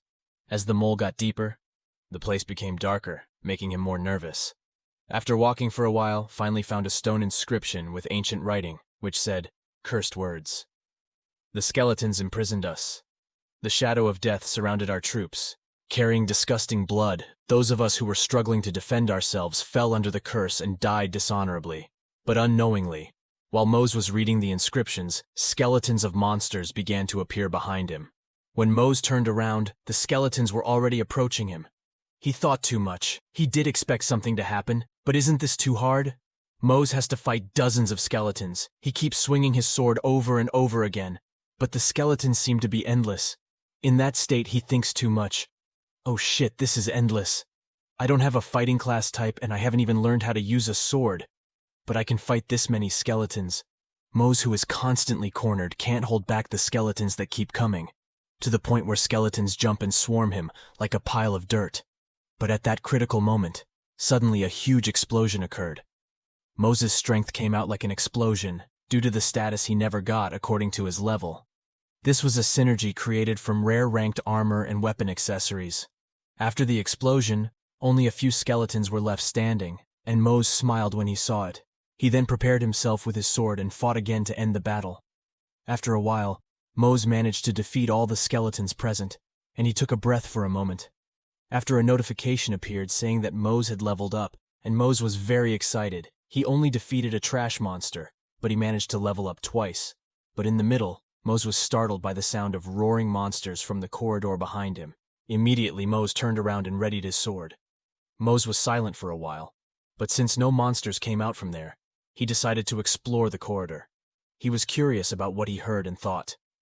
Does this place have other monsters besides skeletons? A voice emanated from here. Most of them continued down the hall, smelled a stench that pricked his nose. In front of him, many human corpses were scattered. Most thought maybe the stench was coming from the corpses. After passing through an area that smelled very bad, he found another inscription, after climbing the stairs, which read, "I hate them. I hate the Empire's soldiers, for burning our village in the name of confiscating our supplies, for ruthlessly killing my living family without the honor of a traitor, a coward who fled without obeying the Emperor's orders. You destroyed our village," while showing a devil-like face. That's why this village has cursed him. A curse that would make him never leave this place, wander in agony forever even after he died, and become a bunch of skeletons.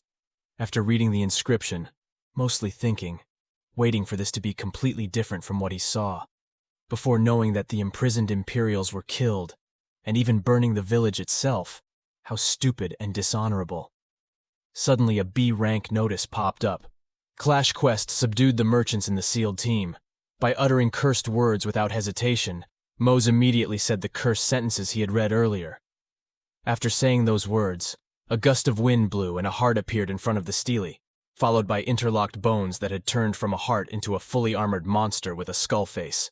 The monster screamed like a human. "More you to skull?" Ivory cursed them all. How dare he accuse me with those disgusting words, rather than let him starve to death? I should have trampled and crushed his organs with my own hands and feet. You freed me by saying cursed words, saw that monster? Mose immediately backed away and kept his distance. But most of them couldn't hide their fear. Their hands were shaking. Because of nervousness, Mose replied, "Yes, you are guilty of robbing an innocent village," hearing Mose answer. The monster immediately rushed at him and waved its fist. Then he faced an attack that he couldn't do anything about. In addition to being thrown far back, the video ends with a monster looking angry saying, "Who are you? Dare to judge? You are impudent, stupid. Don't think you can come back alive from here."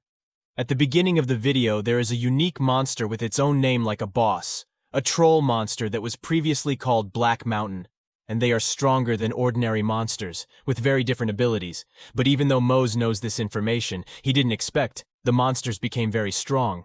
Because of the previous attack of the Gyraton monster, Mose's HP was below 20%, with the most struggle trying to get up again. Then, he thought, "Damn, this won't be easy anymore. But it doesn't matter. As long as I can endure a little, he can heal himself. Even though his whole body hurts, he can heal it instantly. With the effect of the Regent item necklace worn by Mose, it shines again and heals HP. His Gyraton that saw Mose rise again looks very shocked, and attacks again shouting, 'Hey, human! What kind of magic is this? Are you using Gyraton again?' Swings his fist at Mose.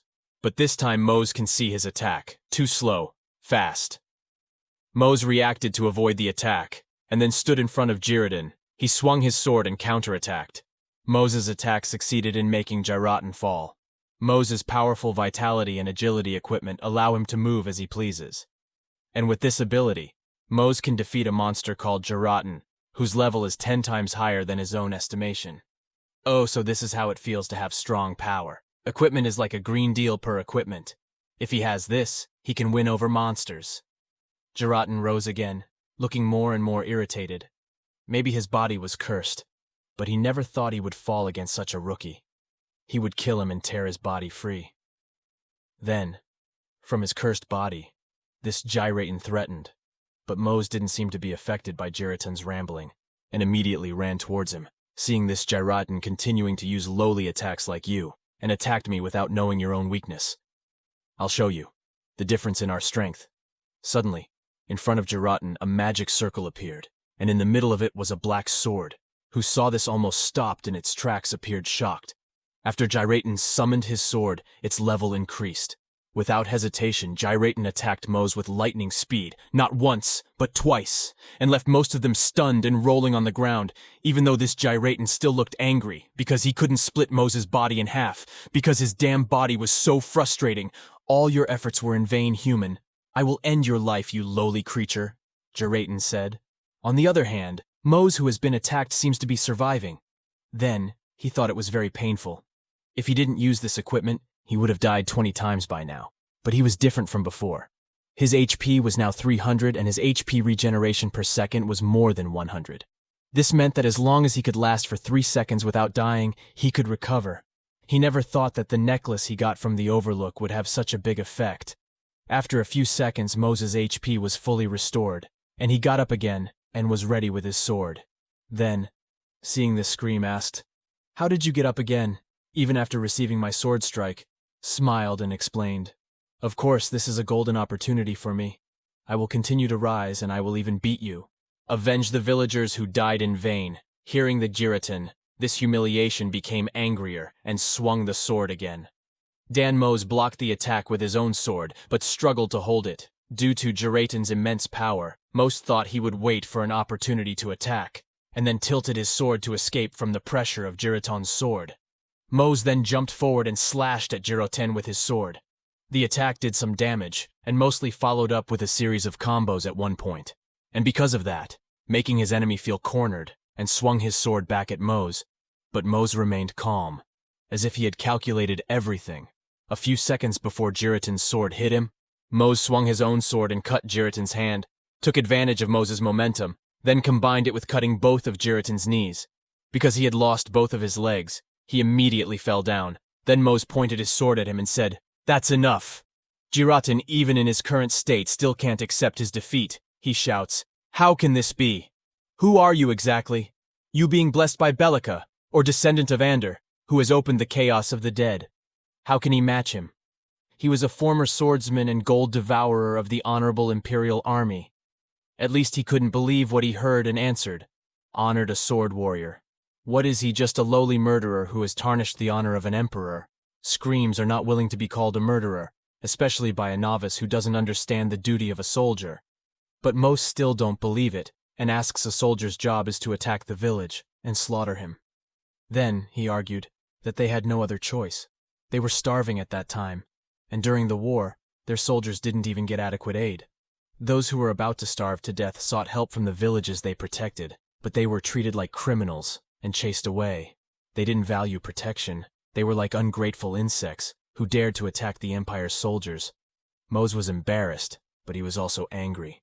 He glared at Jiraten and said, "You asked before, is it a soldier's duty? At least I know it better than people like him. He has enlisted in military for 2 years.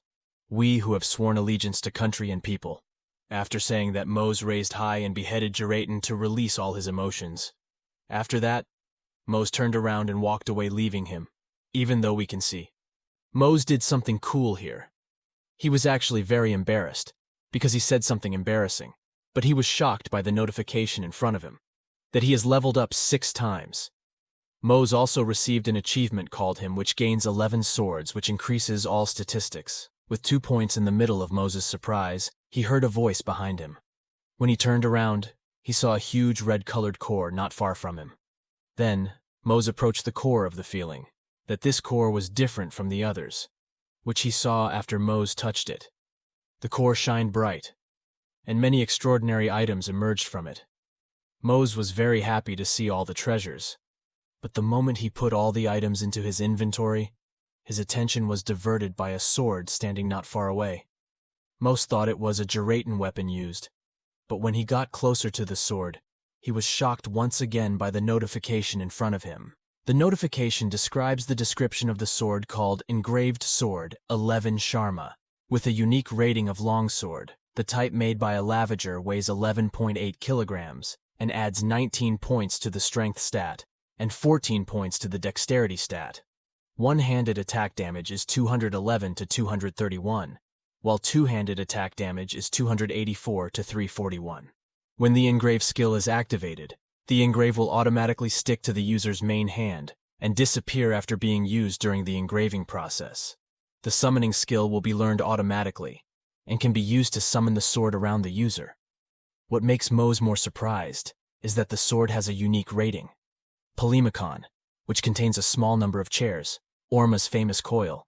While Mose is amazed by the magical rating currency the maid reminds him, just for information, he suggests he be careful for now, because everyone in this town is trying to uncover Mose's identity. There is a group in this game called Dark Guild, and they usually kill and rob. Regardless of whether victims or players or their NPCs who hear this, mostly think, if they met him. Mose thought this situation was more serious than he expected. Mose was thinking about it. Suddenly an idea came to his mind. After a while he started visiting a workshop to find armor that covered his whole body.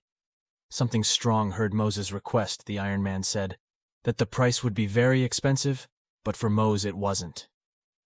He didn't care about the price, and asked the Iron Man to show him. Hearing this, the Iron Man immediately took out the equipment armor in front of Mose. Where he won first place in the contest, the Iron Man stopped talking when he saw the pile of gold coins in front of him, very calmly said that he would take all 5 tools, and the Iron Man stopped his nonsense. When he saw the pile of gold coins in front of him, Mose casually said that he would take all 5 pieces of equipment, and the Iron Man was stunned to see all the gold coins in front of him, and then turned to the dark elf girl who was wandering in an urban alley, when she was suddenly approached by a man who asked, "Were you in Mission Kia, the dark elf?" The girl was indeed named Kia, and the man who was talking to her was named Pyron. Kia answered the old man's question while continuing to walk past him. Pyron smiled and offered to help him if he needed it. But Kia seemed to ignore him. She kept walking and said, "I don't want to carry any burden beside me, especially with someone who takes a month to complete one mission," Piran replied. "You play hard to get the little dog." After hearing the insult, Kia quickly turned around and pointed her sword at him. In the middle of the situation, Piran said, "You are fast as usual. Please calm down, or else you want to kill your comrades who are also on a mission." After hearing Piran's words, Kia put his sword back down and walked away, told Piran, "You have to be quicker next time, Piran. Keep your sword and your dirty mouth for Stanny." After saying that, Kia threw a stone from his hand, and a portal appeared in front of him. After Kia entered the portal, it disappeared. Then Piran took out a scroll from his pocket and continued in that damn way. Where was it hidden? He couldn't even find a clue where the power scale is.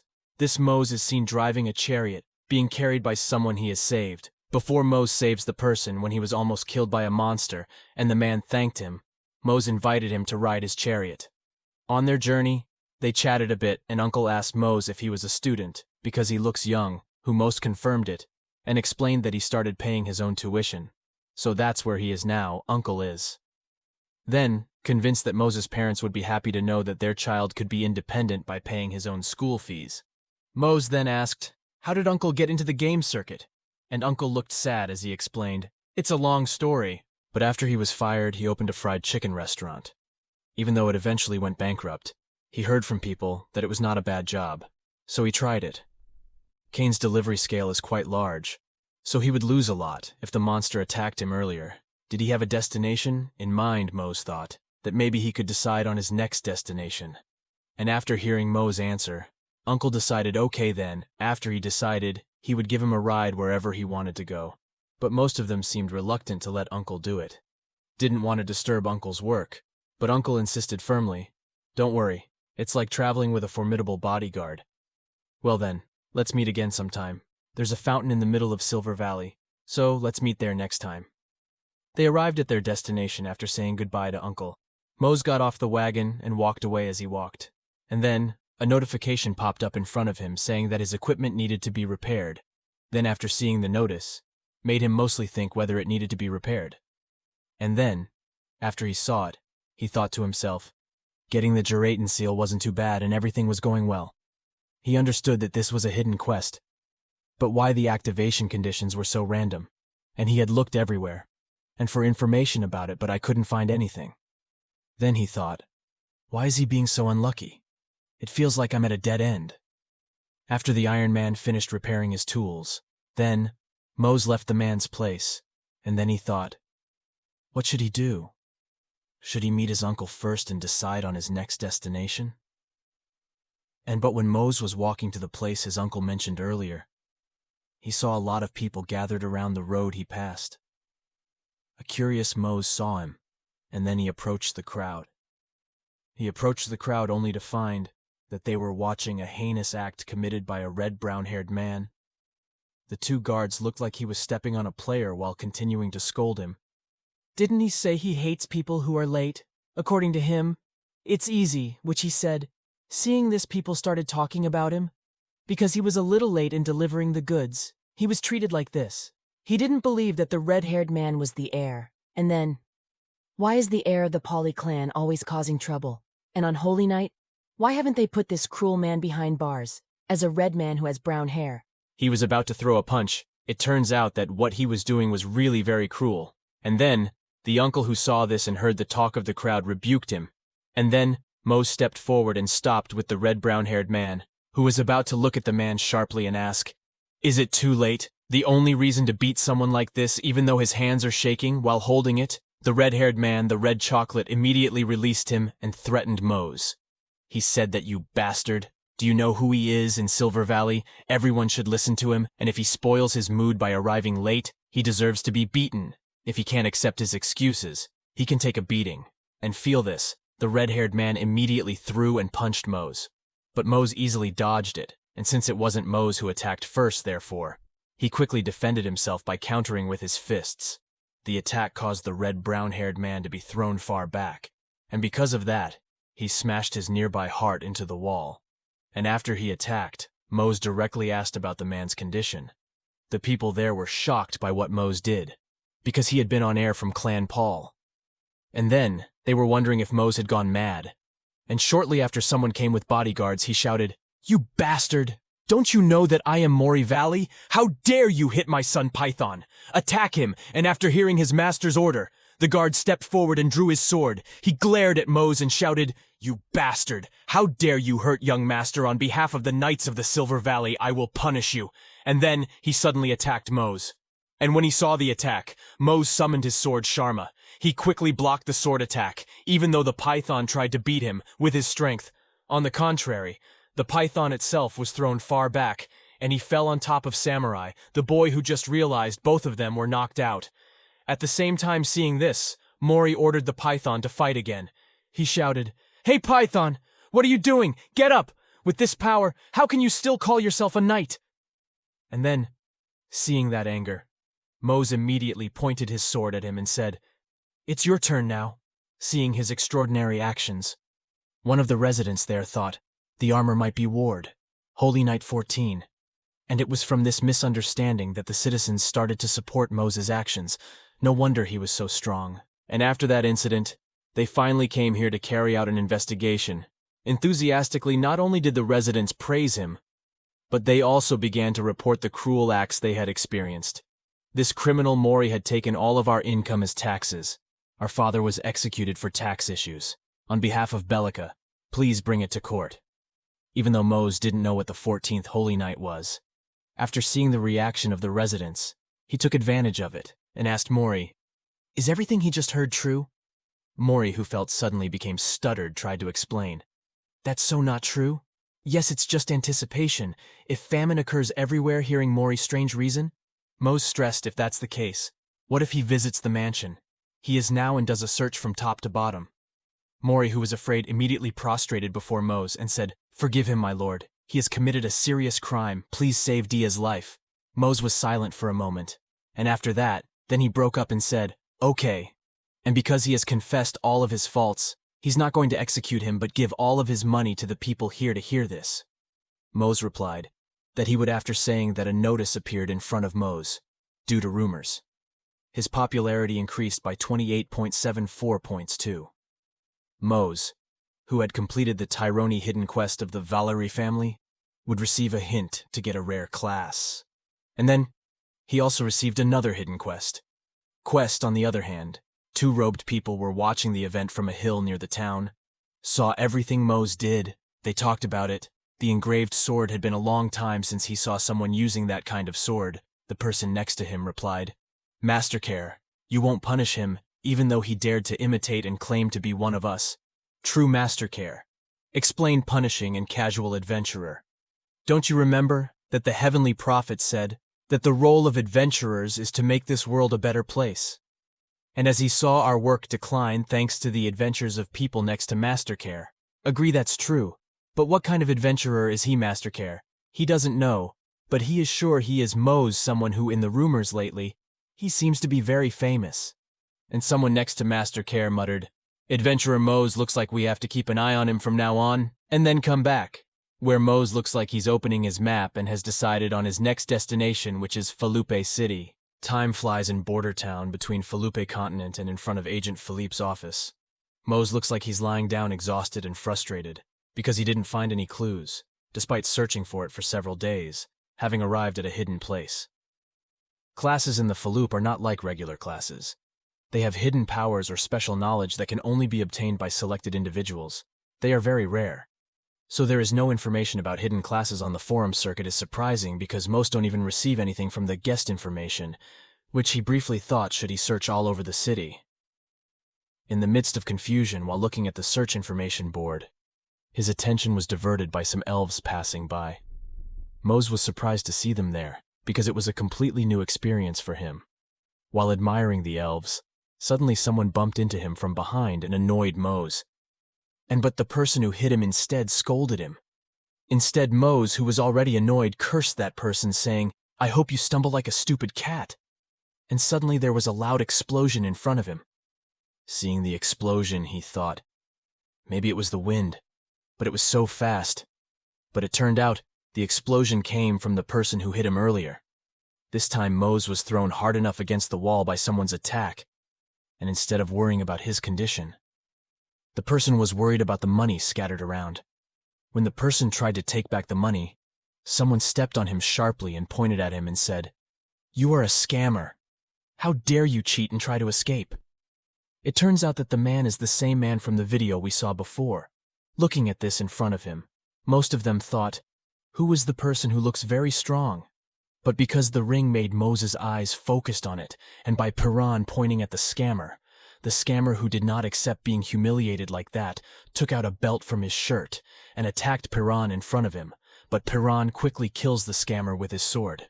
And even though this Piran still looked annoyed that the scammer had wasted his time, looking at the actions of the people, Piran there screamed, and Mose was also shocked, because he couldn't see his movements at all when Mose wanted to know about the man. A notification popped up telling him that he had completed the hint about the rare class, and that to get the hidden sorter class, he had to talk to the man in black.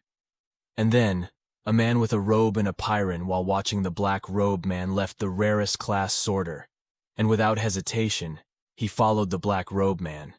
And that night, when Mose tailed the black robe man in a small alley, he thought this was just a trap because he saw it from afar before, but surely that person's ring was exactly the same as Jiratin's seal ring. And didn't the previous distance explain that his class was sorter? Who would have thought killing Jiratin in the cave would lead to this hidden class? And this seems like he really was blessed with high luck, huh? He disappeared unnoticed.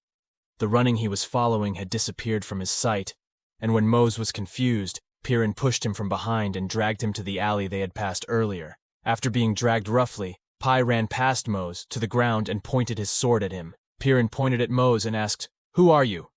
And then he said, "Where did you get it?" The old man's attention immediately turned when he saw the necklace he was wearing.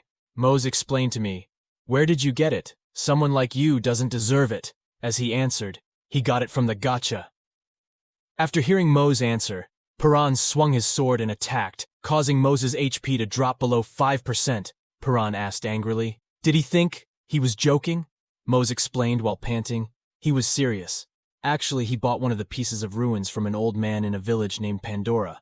Piran grabbed Moses' armor and asked what the old man looked like. Then he was an old man with white beard and hair wearing a robe. After hearing Moses' explanation, Piran was silent for a moment, then let go. And then Mose smiled and thought to himself, so he was in Linda Loke. After a few seconds passed, Mose, whose HP had fully recovered, asked Piran who he really was. Piran explained he was a special class of Liro gambler criminals. He was assigned to track him down because he knew the secret behind one of the 4 mysteries of the continent of Asparagan. This disappearance of the Angelus cavalry was a mystery, where the Angelus cavalry was once known as the strongest. The soldiers on the continent disappeared when they were about to go to war after that. An investigation team was formed to look for the area where they were last seen. But all they found were ruins appearing. Out of nowhere, the necklace he was wearing was a polo necklace of Angelus Cavalry Executive Commissary. After hearing the explanation, Mose still couldn't believe it. That the merchant he met at Linda Loke was a criminal, and he didn't know what Angelus Cavalry was. If Piran didn't explain to him, he would never do it.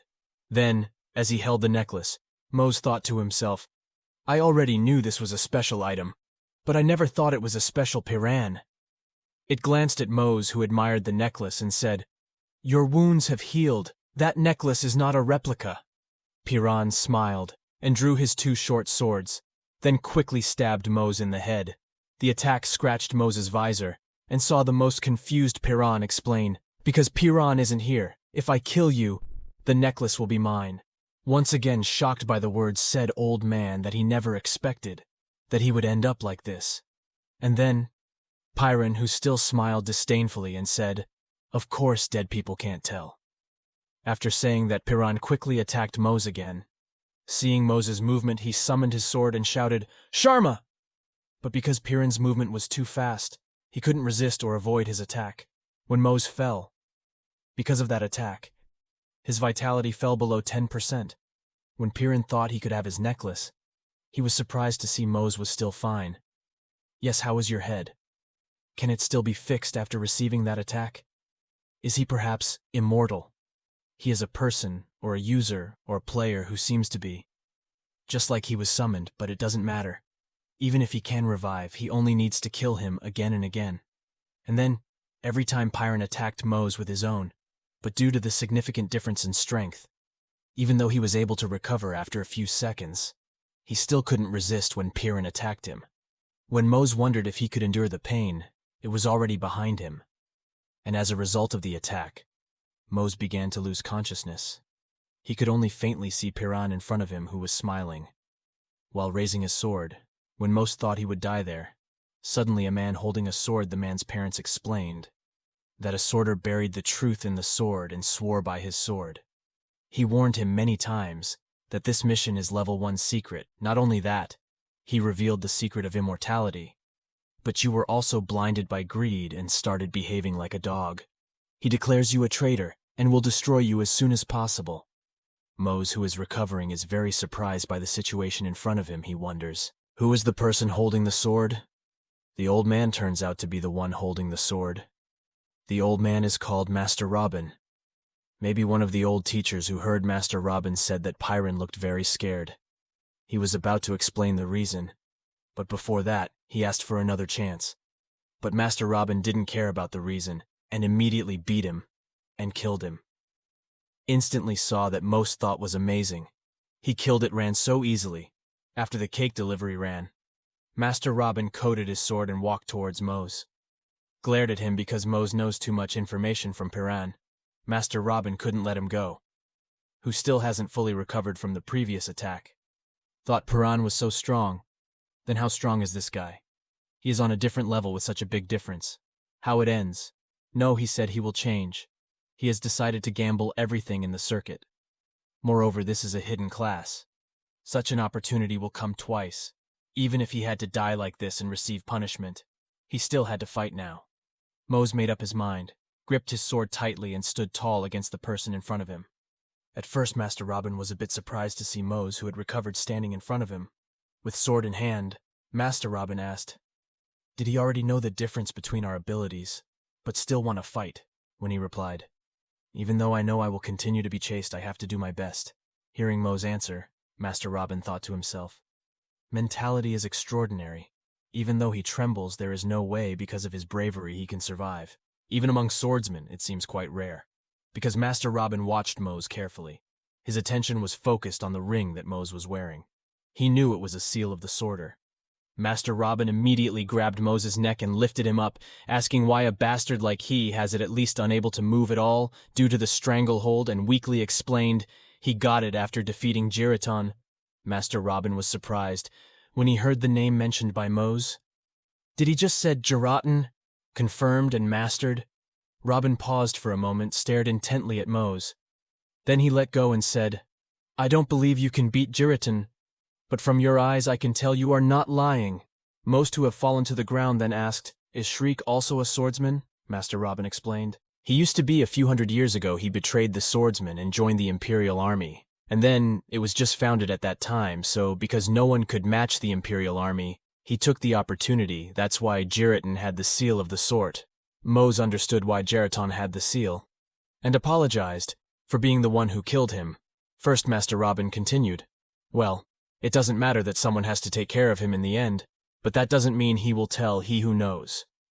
This mission continues to live. Now you only have one chance to choose to die painfully every time you revive, or to fill the void left by the Pyron and work with us, choosing immortals." But before Master could finish his sentence in peace, Mose interrupted, saying, "I want to work with him." Master Robin was confused by Mose's firm answer and said, he didn't even hesitate, "This is as stupid as Bellica, the sun goddess shivering in the cold. Okay, we can't tell whether she will join the sworder or not." And then, however, he welcomes Aya as a rookie. After saying that Master Robin punched Mose with his fist, he sends the helmet armor. Mose flies and makes him lose consciousness. Video ends with Mose waking up in a room called the Sanctuary. At first, Mose is seen practicing with wooden sword. In Sanctuary area training, he faces Kia, the dark elf. After exchanging smiles, they start their sword practice session. Mose attacks Kia with his wooden sword, but Kia easily blocks him and pushes back Mose with her strength. Kia challenges Mose, "You think you can tire me?" Having said that, Kia uses one of her other techniques, and combining them, she can easily read all directions of Mose's sword movement. And in the midst of the situation that he thought most of himself, It was easy for him to speak speed and technique were superior. For him, Master's first disciple was indeed great, seeing Kia's opening swiftly attack Mo's. And then caused him to fall down, and their training session ended there. He approached Mo's and bowed before extending his hand. Aya's skills weren't too bad. He just needed to practice more. Seeing Kia's smile, Mo's immediately held his hand while getting up and said, "Wait, next time I'll win." And a few moments later, Mo's, who had logged out of the game, was doing a little exercise while calling his mother. His mother was a little surprised and confused, because Mo's had sent him an amount of money, but because the amount of money that Mo's sent was too much, his mother was suspicious of where the money was. Mo's also didn't explain much about where the money came from. The important thing was that it wasn't stolen. Suddenly, the alarm he set on the watch ring cuts off Mo's conversation with his mother. I wonder what kind of training is waiting for me today. A few days ago, the place where Mo's regained consciousness, after fainting, was the hideout for a mercenary organization called Sorter. That place was called a sanctuary, and they worshipped benevolent fools. They were an elite group of assassins who received many requests from important people. And Master Robin, the one who brought Mo's there, introduced himself as one of the 10 masters. He asked Mo's if he wanted to be a sorter, and without a moment's hesitation, Mo's decided that it was his destiny and joined the sorter. Didn't take long. Before Mo's regretted his decision, because his training was like hell, every day running up and down mountains, basic training over and over again, reading books about various countries, and if caught not doing his training properly, he would feel the warmth of Master Robin's fist, causing Mo's to think, that's what makes the organization members so few. But if he asked how most could endure such hellish training, it was all thanks to Kia. If not for Kia, Mo's might have given up since he first became a warrior. A while later, Mo's and Kia are seen walking together. They are on a mission. Sees Mo's, who is dazed. Kia asks what's wrong with him. Mo's admits that he was just thinking, and finally got to carry out his first mission. Kia reminds him that it's okay to be excited, but don't neglect the mission. Mo's looks nervous when reminded like that. Who is he to drop? He was now an official swordsman. He understood the rules, he said. After walking for a while on the forked roads, they said goodbye to each other, because they had their own mission. After parting ways with Kia, Mo's continued on his way. And then he headed to Asparagus City now. After Mo's completed his training and became a swordsman, he received a ring called the Shield of the Swordsman, a unique ranking ring that increases melee attack by 14%. To carry out his first mission as a warrior, Mo's returned to Asparagus City. The mission was an S-class quest called Super Clash Battle Quest, investigated the source of supernatural phenomena in the northeastern part of Asparagus.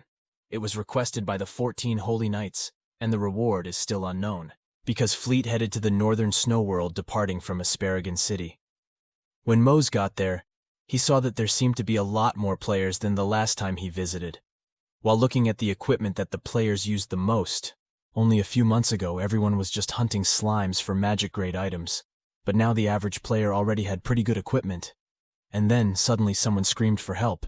He was already robbed, and all the equipment he got from Valenzo's hunting area was taken. They said they won't give it back unless he brought them some money. Hearing the screams for help, the surrounding players started whispering. Wasn't the guild member number 1 in charge of Valenzo's hunting area? The place was filled with people using magic rank items.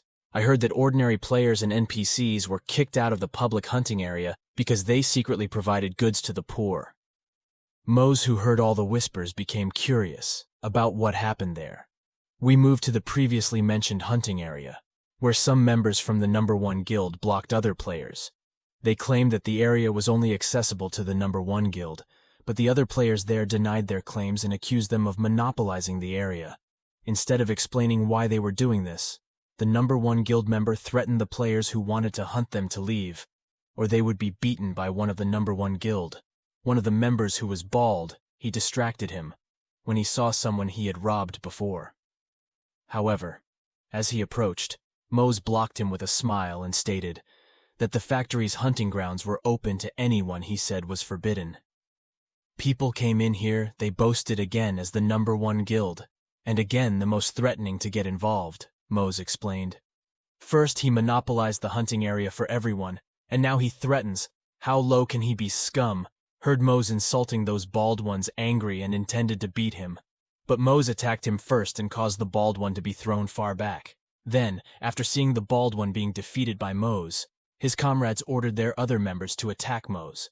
Mose, who received notification that the #1 guild was showing hostility towards him himself, he felt he didn't need to use his saber against weaklings like them, and quickly Mose beat them all with just his fists. Seeing Mose's extraordinary actions, the players who witnessed him asked who he really was in response to their most suffocating question. A member of the #1 guild members turned to them and said, "Yes, I'm just an ordinary player who wants to hunt in the hunting area."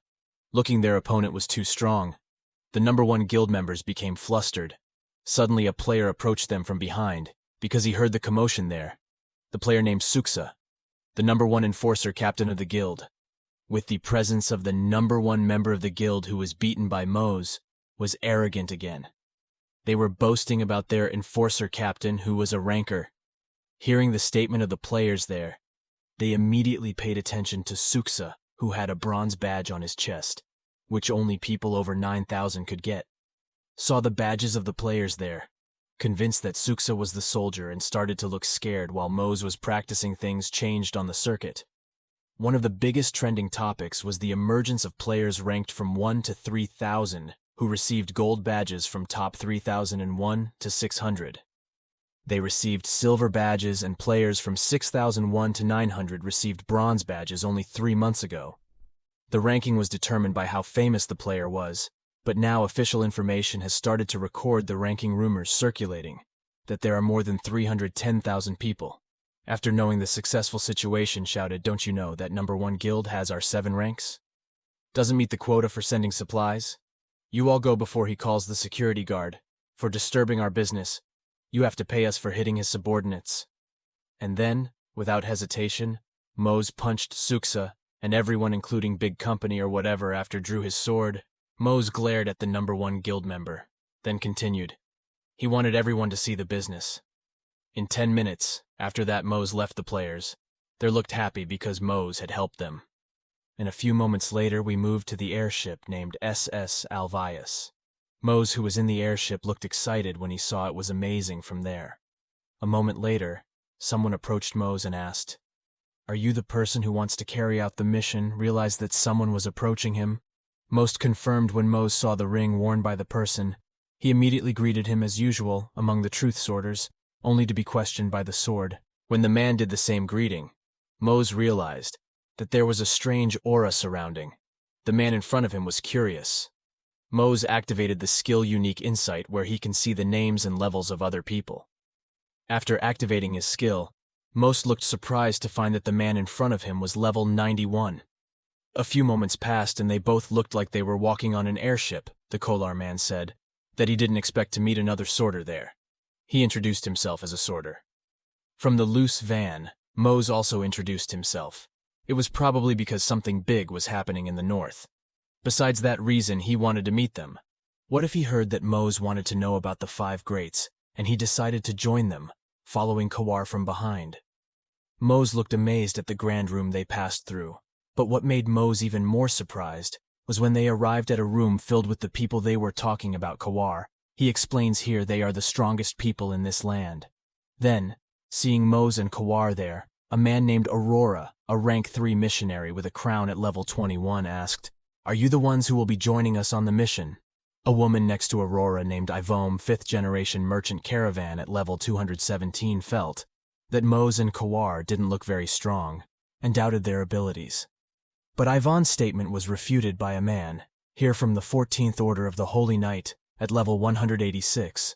She said everyone their appearance may look like that, but one of them is an adventurer who has the mortals of the goddess, a man standing beside Sir Hiron named Sire, who is a member of the 14th Order of the Holy Knight, at level 155.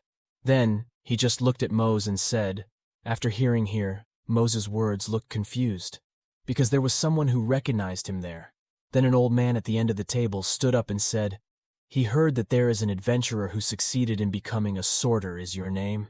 The old man is missing Tigris Swordmaster at level 244. Once again, Mose saw the strange aura surrounding him. He left, and was very surprised to find out that sword users have ranks consisting of master sworders and sword masters are said to be the ultimate goal of all peak swordsmen of knowledge. It is a great person among great people. And Mose immediately lowered his head, then introduced himself, followed by Kawar, who was beside him. Master looked at the two, then smiled and laughed. Both of you have no fear of sword masters. Our future is very bright. Suddenly a notification pops up that the hidden achievement has been unlocked. Who met the sword ghost? Mose has met the sword ghost, and his strength has increased by 2 points. After a while, someone spoke over the loudspeaker. Dear passenger, he is the captain of a useless airplane. We will soon arrive at our destination. This journey may be over, but we will not end just like that. But of course this is the beginning for all of you. I wish you all the best. Bellica and Avalis are always with you all.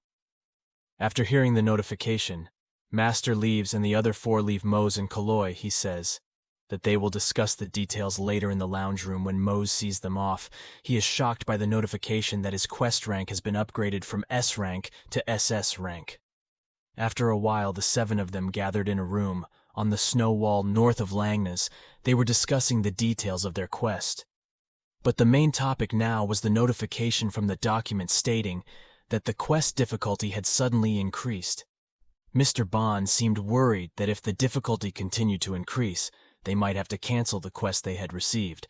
According to Aurora, it was better to cancel it if an inexperienced person was sent there. They might die. But why did the mission difficulty level increase? Master explained. If we read what is written in this document, the source is supernatural causes. In the land of the East, the magic land of Olu, the damage was caused by the red lightning. We originally thought it was whether the change was caused by the magic experiment in Olu, but because the lightning is red, it means Garner. However, we don't know. Through which route did he come here? A calamity class number 17, species 17 that came from an unknown land. Garrison Elder Dragon went limp. At first everyone there was surprised to hear Mr. Hire's explanation, but it seems that person has left, and Aurora is getting more and more interested in them. After hearing that the Elder Dragon was behind, all of these workers added that the quest reward was 50 Armacan coins from Aransaw Bank. Aurora laughed after hearing the reward.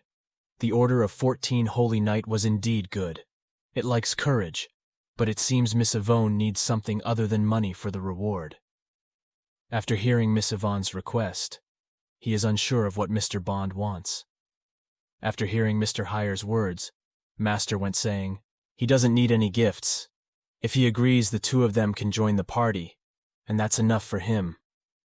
After Master leaves saying that a notice appears in front, Mose says that the swordsman Goes has invited him to join his party. Mose looks happy about it. Moments later, the dragon lying on the snow in the interior, a man named Sarah, a member of the caravan censor, welcomes, Master leaves, and 6 other people. However, Master left feeling uneasy when calling their arrival a savior. He didn't think the people who did this quest were big enough to be greeted with such noble words. What he thought the most was the person in front of him, sent to act first on the orders of the 14 sacred knights. Of course, his level was high heaven. After greeting them, they entered their room, came back to discuss in another room, and Aurora immediately asked about the situation there. Mr. Sear said that red lightning has stopped now. After hearing the suggested situation, since red lightning has stopped, this is a good opportunity. Aurora also seems to agree with that, and took the initiative to attack the front. Wanted to try to block the attack as much as possible. According to Aurora's initiative, Pat went to leave the front to him. While flapping, Mosen saw Kolwar would attack the rear. After hearing it went, and Aurora had chosen their part, Miss Yvonne said that she would bind her feet with her magic. Mr. Hire would help Pat go attack the monster repeatedly, and would help them all with magic. Miss Sarah would also help them with casting a spell, so they could approach the Ghana dragon without her knowledge. And then, having decided on a plan, they quickly got ready, and started their journey to where Naga Garner was on the way. Mose seemed to have trouble seeing the road ahead. From him it was obvious because of all the snow, and suddenly, a red lightning flashed, not far behind him. Mose looked surprised and wondered, was it because of the decoration that flapped his wings was such an extraordinary power? After everyone gathered, Sarah started her incantation. The sound of a fountain, the sound of the sea, and the sound of the deep sea with power. She said that the sound of the earth will be as silent as the deep sea now. and it will disappear on behalf of Dia. After completing the spell, Miss Sarah hit her staff. Ground and light was shown around them, accompanied by a shockwave. The shockwave was so strong that even Moses' body under his armor was shaking. Miss Sarah then continued with another incantation, accompanied by the sound of a bell being rung by her.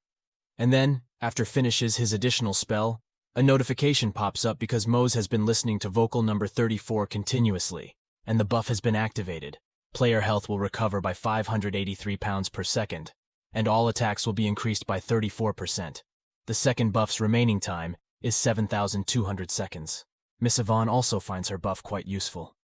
And Mose thought, oh, the immense power overwhelmed my body. Is this the pinnacle of supportability? While Mose thought about the roar from the mountain, heard and they screamed like it. The ornate dragon came alone. Everyone get ready. Go prepare your sword. Aurora with her spear, and Miss Yvonne with her spiked whip while everyone is on guard. Mose wonders where he will appear, and suddenly a dragon ornament appears behind him. The video ends with Mose being surprised by the appearance of a dragon named Garrison behind him, and he thinks this is a dragon. According to Hire, the difficulty level of the mission suddenly became more difficult. If this continued, Gon said the mission they were about to accept might be aborted. But Aurora thought that it might be better. Glancing at Mose, Aurora said if an inexperienced person was sent there, that person would surely die. Yvonne also asked Hire what the reason was for the difficulty level of the mission to increase. Hire replied that reading what was written in the source documents of the supernatural phenomena had been discovered. This information shocked everyone, including Mose.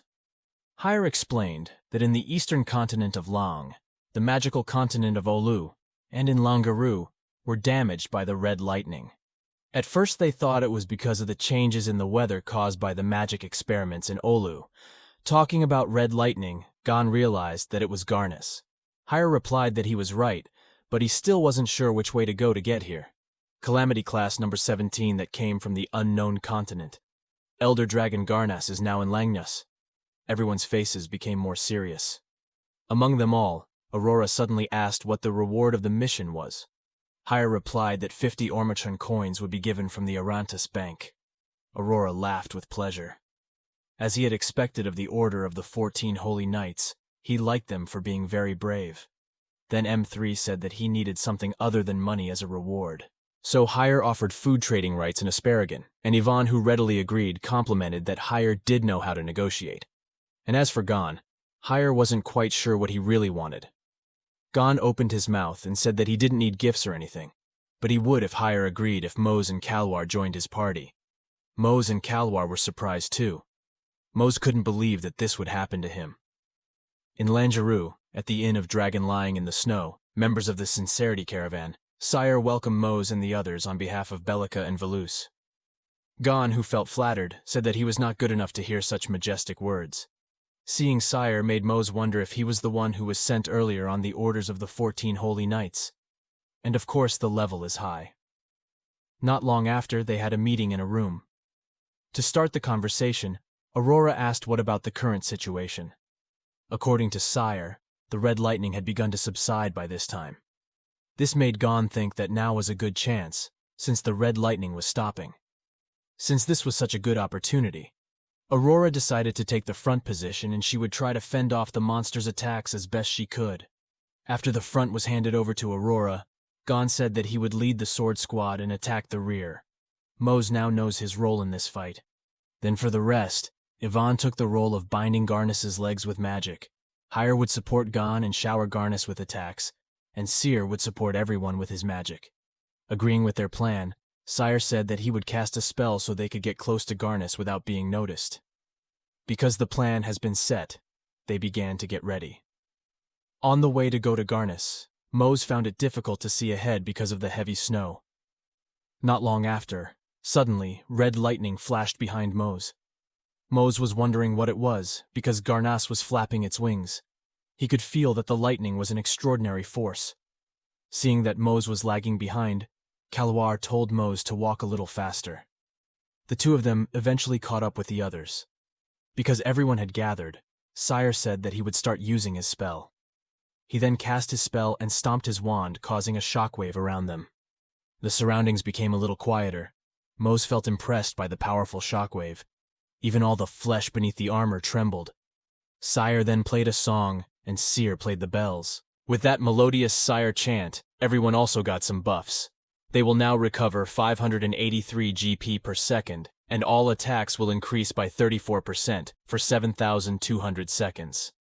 Mose was impressed by the buff. He could feel an astonishing power seeping through his body. He now finally knew the skill of the support that had reached apex. When Mose was excited, suddenly there was a very loud sound from the direction of the mountain. A shocked Mose recognized the voice. Since it looked like Garnus would come of his own accord, Gon drew his sword and ordered the others to prepare for battle. Aurora, Yvonne, Hire, and the others all took out their weapons. While on standby with his sword, Mose wondered where Garnus would appear from. Then suddenly Garnus landed right behind Mose. After he landed, Garnus roared loudly. In the face of that terrifying dragon, Mose felt the terror from a Havoc-class monster. In front of the surprised Mose, Garnus prepared to use his breath attack. Mose had to leave, but Mose's legs suddenly wouldn't move. Because of fear, Mose could not move his body. He too felt hopeless. In this situation, he was sure he would die. Garnus then released his breath attack. Mose thought that this was the end for him, but Aurora dashed and protected Mose with her shield. Aurora scolded Mose and told him to quickly go to the rear. A moment later, a whip shot out and tied Garnus's mouth. With her whip, Yvonne restricted Garnus's breath attack. After Garnus's movements were restricted, now it was Gon and Hire's turn. The two of them jumped and slashed at Garnus' head. Garnus also roared in pain.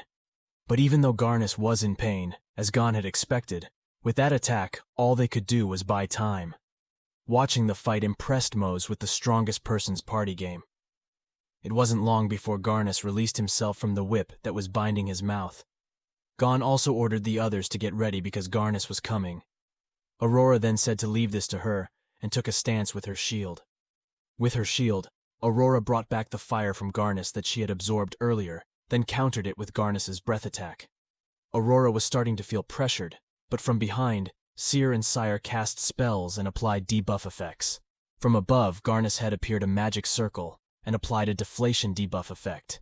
With this, all enemy stats are weakened when the debuff is activated. Aurora's attack can now break through Garnus's breath attack and hit Garnus. But even though the attack took a heavy hit, Garnus appeared unscathed. Aurora was impressed by Garnus's toughness. Mose then realized that Aurora's level had suddenly increased dramatically. Just like that time with Jiraten, Mose realized that the NPCs in the game could level up just by holding their weapons. A moment later, Garnus began flapping his wings. They realized that Garnus would try to attack them from the sky. Yvonne didn't want to let that happen and used the White Rose skill. From the ground, several thorny roots shot up and bound Garnus's wings. Even though Yvonne was able to hold Garnus from flying, Yvonne said that the stalks would not be able to last long because Garnus was too strong. Hearing that, Hire asked Yvonne to restrain Garnus for a bit longer as he would be casting a spell once he was in the air. He then took out his wings and began to fly in the air. Mose was amazed by Hire's amazing skills. Kalwar, who didn't want to be left behind, asked Mose to go too, because this was their chance while Garnus was still tied up. Mose and Kalwar tried to carry out a sneak attack, but Garnus noticed their presence and knocked them away. When he got back to his feet, Kalwar asked Mose if he was okay. Mose replied that he was fine, but Mose was annoyed because he thought this was their chance. Mose realized that Garnus could tell that they would jump at him. From behind Mose came the sound of laughter. Gon walked over to them and said their shoulders were too stiff. Taking a stance, he taught that it was okay to increase jumping speed to increase the power of the sword, but it was the essence and duty of a sworder to develop their swordsmanship. He then released a flying slash attack and said that this was a swordsmanship that they should achieve one day. The flying slash sliced Garnus' neck and split the mountain behind him. With just that one strike, Garnus collapsed, causing a huge tremor to the ground. Mose was very amazed by Gon's level, which was so high that it surpassed Garnus and his technique, which had reached the pinnacle of the sword. He felt like he was watching his role model as a sworder. While Garnus was still down, Gon took the opportunity and darted to attack Garnus. Mose and Kalwar went after him. Mose felt he couldn't let this attack end without him doing anything. An aura slowly enveloped Mose. Gon could sense that. Gon, who realized that thought that it seemed like a man with a promising future had joined them. Mose swung his sword and tried to slash at Garnus, but the attack only made Garnus angrier. Garnus then counterattacked by shooting his scales. Mose was having a hard time. Gon also told Mose not to push himself, because Mose was still a kid. He also shot and slashed Garnus's neck with his sword. Garnus, who was injured, also roared in pain. Mose thought so that was a sword master. Gon casually asked if that was enough. Hire also ordered everyone to stay away from Garnus. A moment later, a gigantic sword of light appeared in the sky. Aurora told everyone to hide behind her shield. While attacking with his magic, Hire apologized to the ancient creation and said that this was a necessary action to save many lives. The giant Chaya sword's attack also hit Garnus, causing him to roar in pain. Right after the giant sword of light hit Garnus, an explosion of light occurred. Garnus was finally defeated. Mose was happy that they finally won, but suddenly he noticed the Garnus core in front of him. Seeing the reactions of the others, Mose thought maybe they couldn't see the cores because they were NPCs. He thought what he should do. Then suddenly there was a sound of applause that surprised Mose. Yvonne, who clapped her hands, announced that Rake was finally over. The fierce battle against Garnus ended like that, and during that fight, Mose was very happy because he leveled up 25 times. Because she hated cold places, Aurora said goodbye to go first. Yvonne summoned the men from her